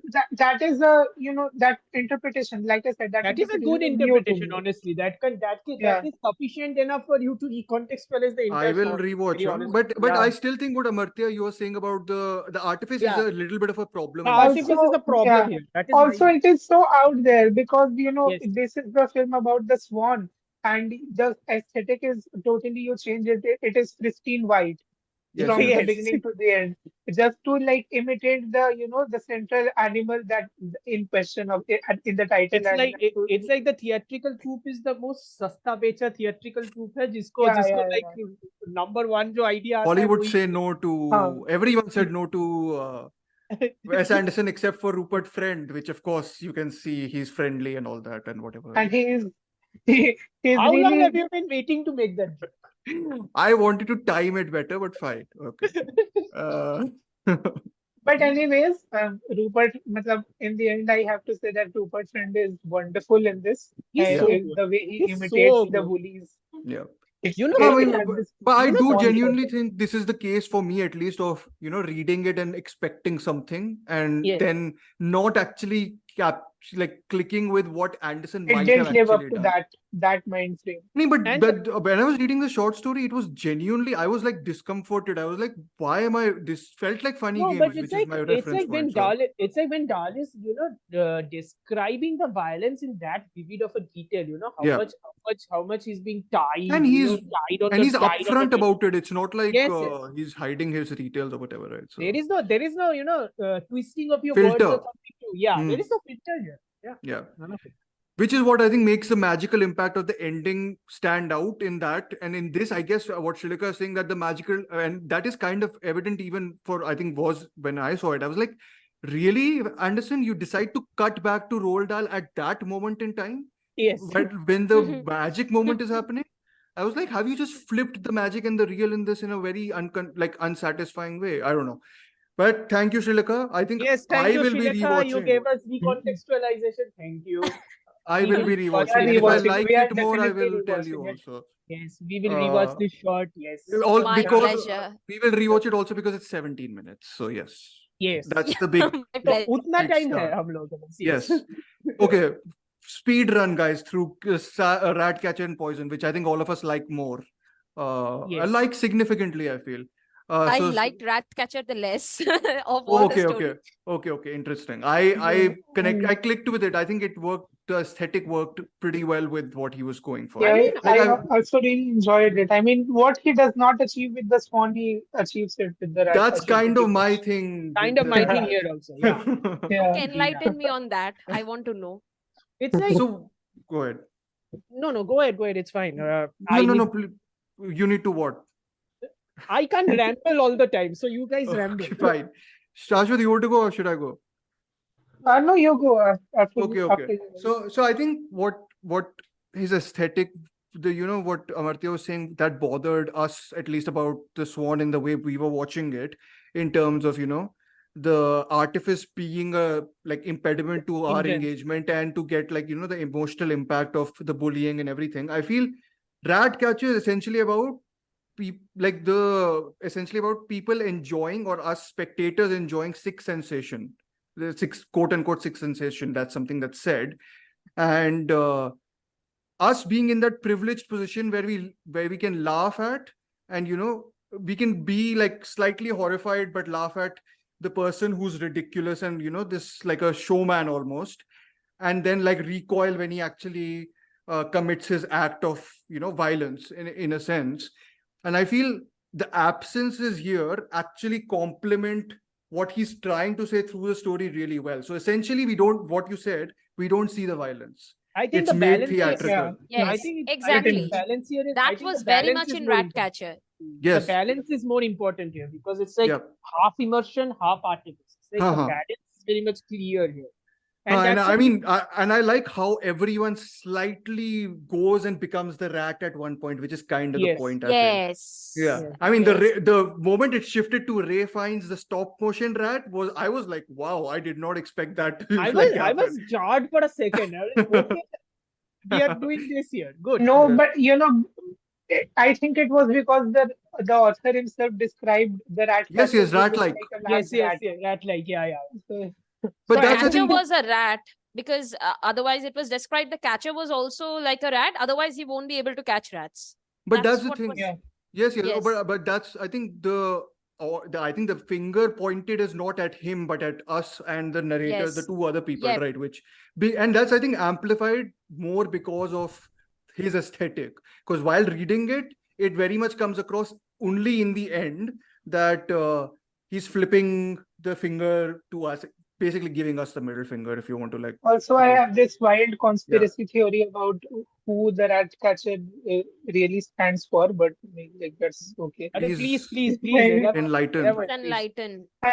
No, it's not really a conspiracy theory, but I think he's a stand-in for the two things which are the most disliked about governments today: fascism and capitalism. And Interesting. there's this editor, this narrator, and Richard Ayoade plays, right? Claude, yeah, and Claude. These Yes. two are like these two are the consumers Consumers. with respect to capitalism, and the oppressed, the citizens in if we take the fascism thing. And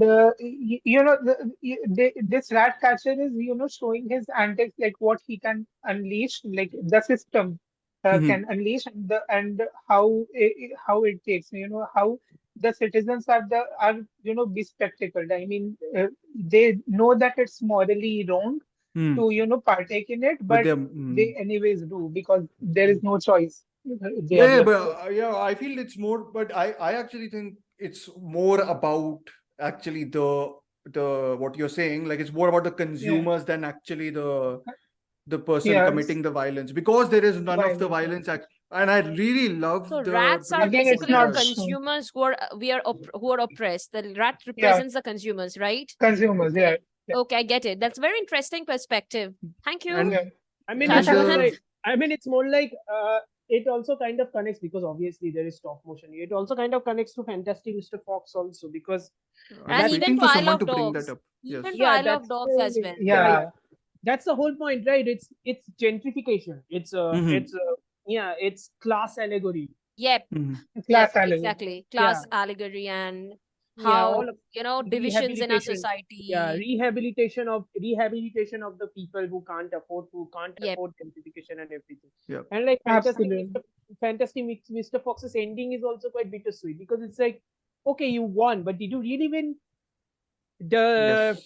can forest substitute for supermarkets? Yes. Arey, you Exactly. know, one of the really great moments because all of us ended up rewatching / watching Fantastic Mr. Fox.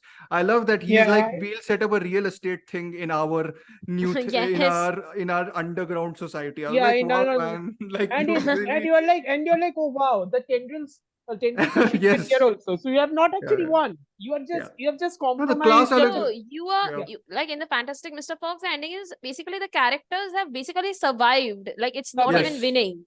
It's yeah, not it's It's winning. not even survival. winning. Mhm. It's survival. They It's survived survival. and they lost everything, whatever they had. Yeah. Yeah, it Well, they goes from gained this their family family. drama to survival drama. It's survival, Like, family drama to survival yeah. drama. Yeah, Yes. In the middle there is a heist, there is a western, there is a war movie. There Yes. are lots yeah. of But I in actually think Isle it's of his Dogs, there is crappiest winning. movie. The Not ending of the crappiest, Isle of scrappiest. Dogs is crappy. different. It's very shabby also, kind Yeah. of. Like if you think about it, what about the shabby? What about shabbier hai? I think Fantastic that's Mr. Foxes. yeah, Yes. yeah. I think the stop motion gets streamlined more in Isle of Dogs because Yeah. here it is very Yes.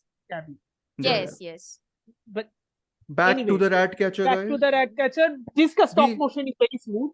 So very smooth, and I think I really appreciate. I liked how grim I'm it looked. killing it with the segues. Wow. Yes, I'm yes. killing it. I liked how grim it looked, by the way.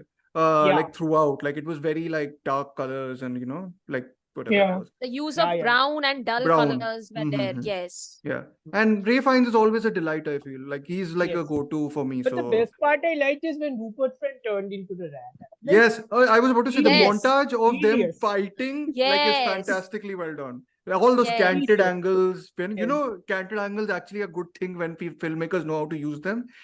Cue Kenneth Branagh, but sorry, I had to put that dig in. I am a considering I bigger don't know hater on Kenneth Branagh than you, by the way. I hate Belfast, but even I wouldn't have brought that up. No, but I thought the canted angles here were really good. Were Yeah. very effective. Yeah. Canted or Because Dutch angles, I guess I feel praising Wes Anderson's formal whatever technique is kind of like a given that's a moot almost point. now. That's a moot point. Yeah, I mean he is a great formalist. I think even the critics Yeah, yeah. agree. Yeah, Yeah. so yeah. And this Also, man so- hasn't even won an Academy Award till now. And I Those don't know. are Nobody those cares are- about Academy Awards. Those are Nobody irrelevant sues now. us. Nobody Yeah. sues us. Still, I know. I even don't Say- care. But then says the person who comes I- every I year for can 4 hours, so in a total 4 hours Yeah, yeah. episode of Shashwat Oscars. is the common link between all of them. Yes. Our Oscar episodes before have run for like 5 hours, Srilekha. So I mean, we are not really the people who should be saying they don't matter, but they don't matter actually. So They actually don't Yes. matter. huh. Anyways, Also, we will. Let's go to it's- Poison. Yeah. Yeah. Okay. Yeah. This is my Kill very it. abrupt, Yeah. let's get on with There it. this is will a be- jump. there will This be is a talk- jump cut of Yeah, yeah. This is a Yeah, jump there will be cut. like unconventional. I'm sorry, path Shashwat, to have cut you because my laptop will die and this episode won't be recorded. So basically, I'm Okay. preserving that. Sorry, but Believe me, we let's have been through that. That's a trauma. Yeah. We don't want to repeat that. Yes. let's do Zahar quickly. And Yeah. Right. Yeah, can we talk about the Imran Hashmi movie for a second? please? no, What poison. Imran Please. Hashmi movie? I said Zahar. I Zahar, haven't Arey. watched it. I've Wow. also. I'm Neither have I old. watched it actually. I'm Amartya. old. So anyway. You are old anyways. Poison, Yeah, which is your exactly. favorite, Srilekha, right? And Amartya, your second favorite. It's my second favorite, yeah. Okay. Yes, Right. Poison is my favorite because the way I first of like I like Cumberbatch in that, like Yes. my God, his acting like Hmm. more than in Henry Sugar, like in one bed in one room, and the whole scene. It's like a scene from a Mhm. particular play which is being played in one room. We see. Yeah. One room, Again, everything is theatre. going through and fro, very true to Aristotelian concept of the unity of place. Mhm. I feel. But why I like it's because of the way it's executed, first of all, and the kind of paranoia which is being built at the end, and also about this colonial aspect, and also about the circular thing of the like Anderson. I have been noticing since Asteroid City, he's trying to keep a circular narrative in all his films. He's lived too much in France, I feel, or Paris. He's become too influenced Yes, by so this is also European cinema. circular because the Corruption. same cast is we see the same actors or the same faces in Poison as well.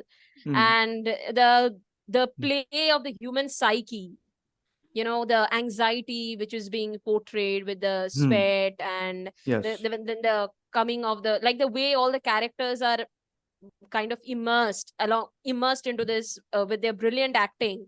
That's what makes it very good to me, like one of my favorites. And also because of the word poison. Where is the poison actually?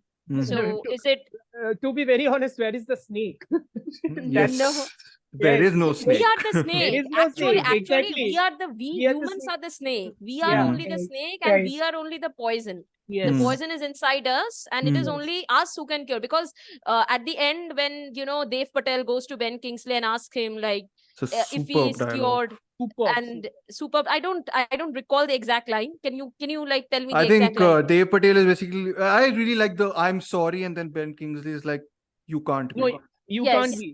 You can't be. Because you can't take responsibility of somebody who has treated me wrong. Like, Yeah. how are you telling Yeah. sorry? Because the person who treated me is not sorry. That's a Wes Anderson edition. To be Yes. very honest, Yes. it's because Yes, in because- in the short story, it's much more of a defeated exasperation where he's like Yes. Subservient. all the Subservient. It's more subservient. Yes, he's like all the guy. I think all the guy needs is to go on a holiday and then he drives off. Yes. But this is basically like fuck you essentially. But in the So, yes, yeah. so he shows that he can't be cured because he first needs to understand that he's the poison and he has to cure the poison. So this message which the short story kind of delivers, I guess that's outstanding, because Yeah. that's what we all are actually. Yeah. We have to cure ourselves at the end of the day. Just like it's the whole play with the psyche thing, where he feels or he's convinced that there is a snake and the snake isn't there. But then the snake is there also within of himself. course. And the way he has treated the doctor who tried to help him, telling that, do you mean that I'm a liar? So he's not able to, he's twisted kind of, twisted judgment or kind of twisted understanding, the way he's interpreting somebody who is trying to help him. And it also shows maybe that the colonized don't want to kind of take help from the colonizers because it will lower their dignity. Since for me, he's presenting the character of colonized, the character who thinks that there is a snake. So he doesn't want to take help or acknowledge the help he's receiving from somebody who is subservient to him in class or caste. So he's the that- colonizer, Supremacy has right? plagued him. Yes. Supremacy Yes. has plagued him. Yeah, this is old school filmmaking too, right? This is old school message oriented filmmaking. It's like putting a genre story, completely immersing the audience to that genre story, expecting We will a come result. to that completely immersing, but yes. I mean, you get the idea. It's more or Yes, less yes. like 80% of it is immersed anyway. That thoda Yes. bahut wo theatrical ka one to dignity hai. But it's like you get that point, and it's putting you through. It's expecting you to get a resolution which is more like a genre filmmaking resolution. When suddenly the ending which comes is completely in your face. Like at this point, if you don't get the explosion of the message, nobody knows what is wrong with you, because at this point it's very clear what the message is. Yeah. And I think the Wes Anderson ka jo change hai through the subservience of it all, and how Ben Kingsley's Dr. Ganderby says, you can't take responsibility for, you can't take But I even think for a the man- chair breaking is a Yeah. addition. you can't take responsibility for a man's institutional racism, which is already ingrained with you. You Yes. can't take responsibility for that. Yeah. So it's a resounding fuck you. Yeah. And it was like, yeah, it works. It always works. Yes. What worked for me even on a formal level is, I think, the filmmaking of it, because I think this is one of the few times, this is one of those movies, one of those shots which is the most grainy. I think the filmmaking of it's very grainy. It's also wide, which is a very rare thing for. It's also Wes wide, Anderson. Yeah.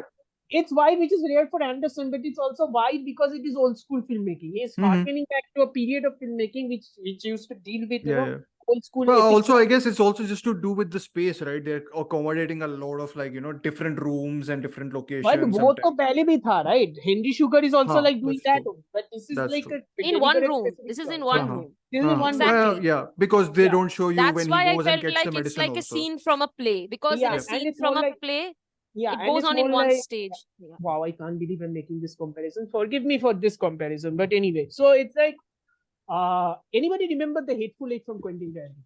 Yeah.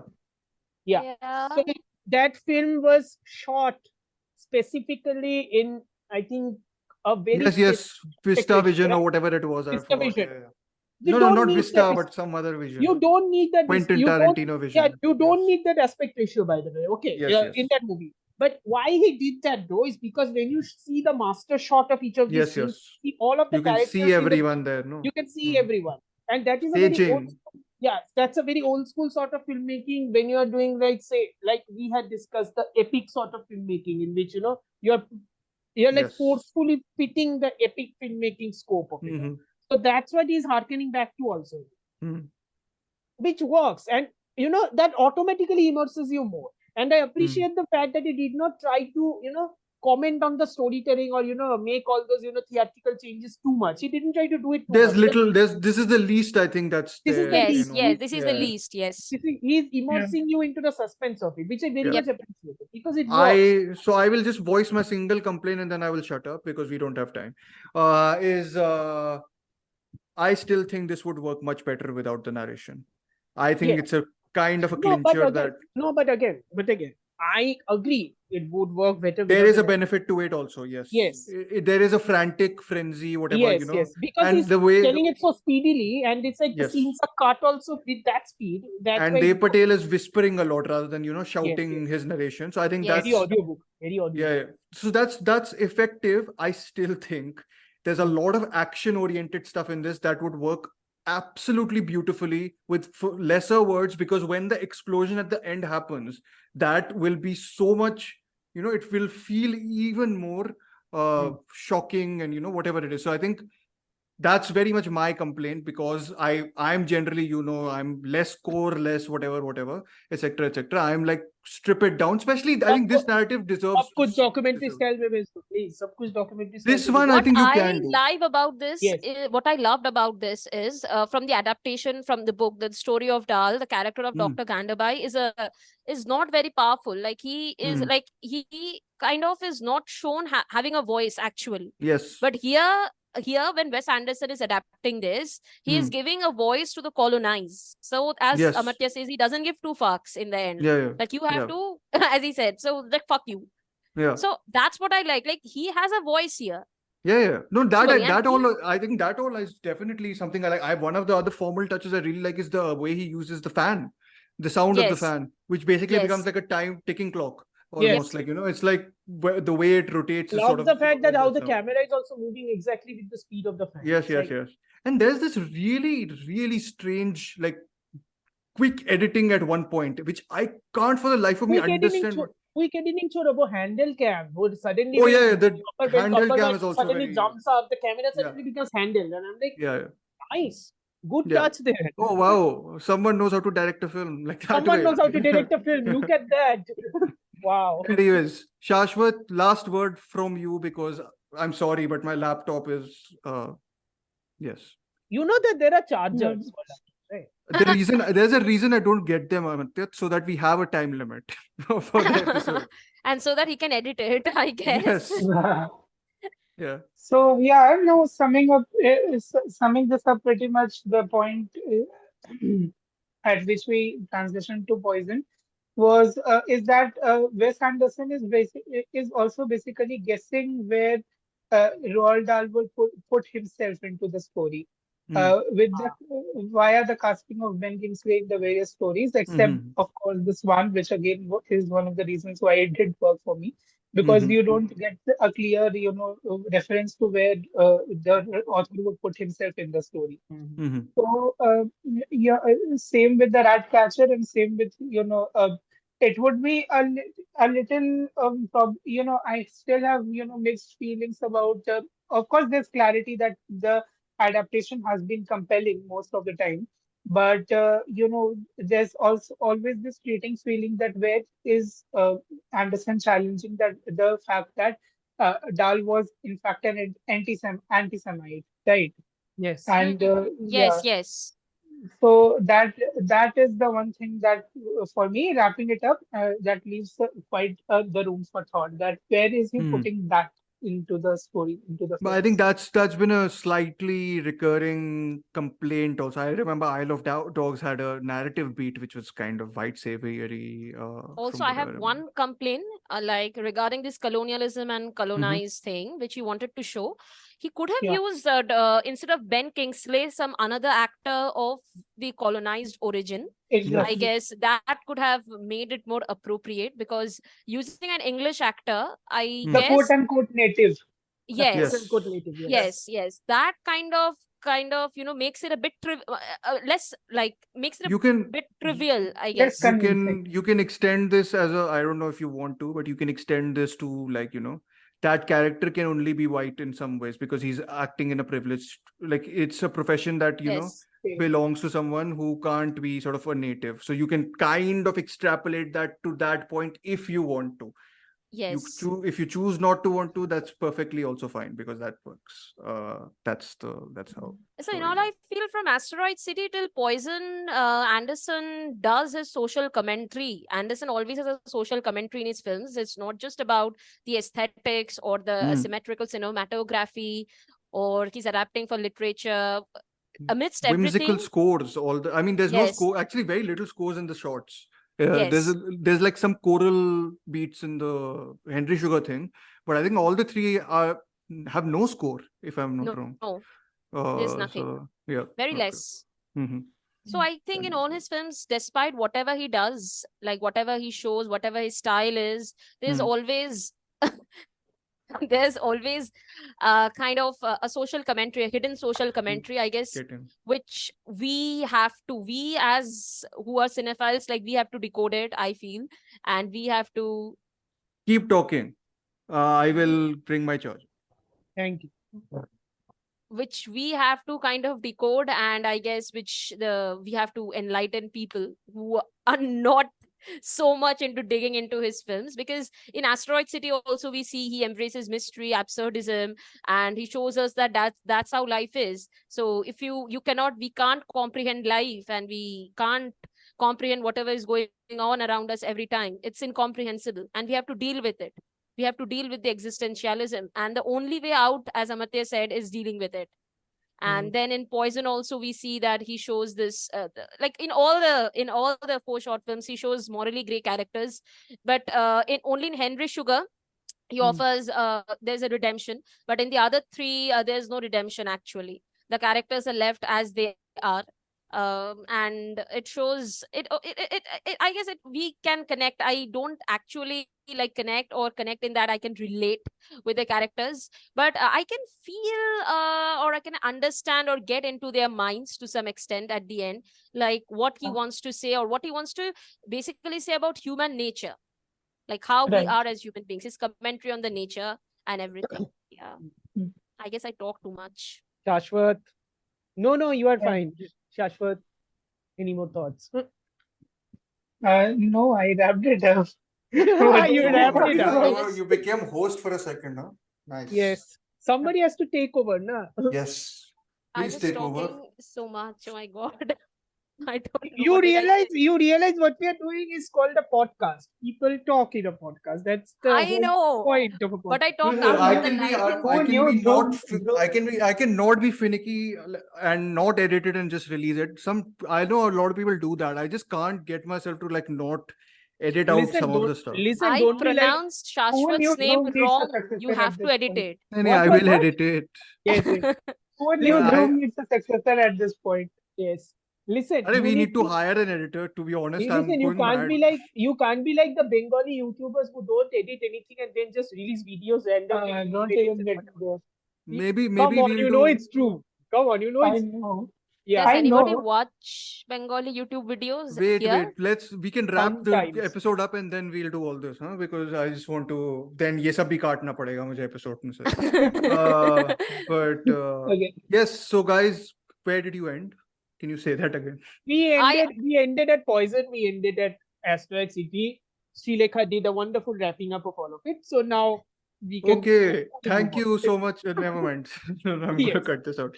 No, but yes. So I think that's about it, guys. I think we've essentially discussed whatever, a lot of stuff that is there in the shorts and Asteroid City.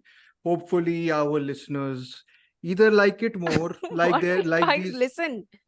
Either Dhruv, you're these. not audible. Oh my God! Wait. You are audible. Yes, now you're audible again. No, you weren't were audible then also. It's I was, fine. Okay. now I will could hear repeat. him. I will repeat. Okay.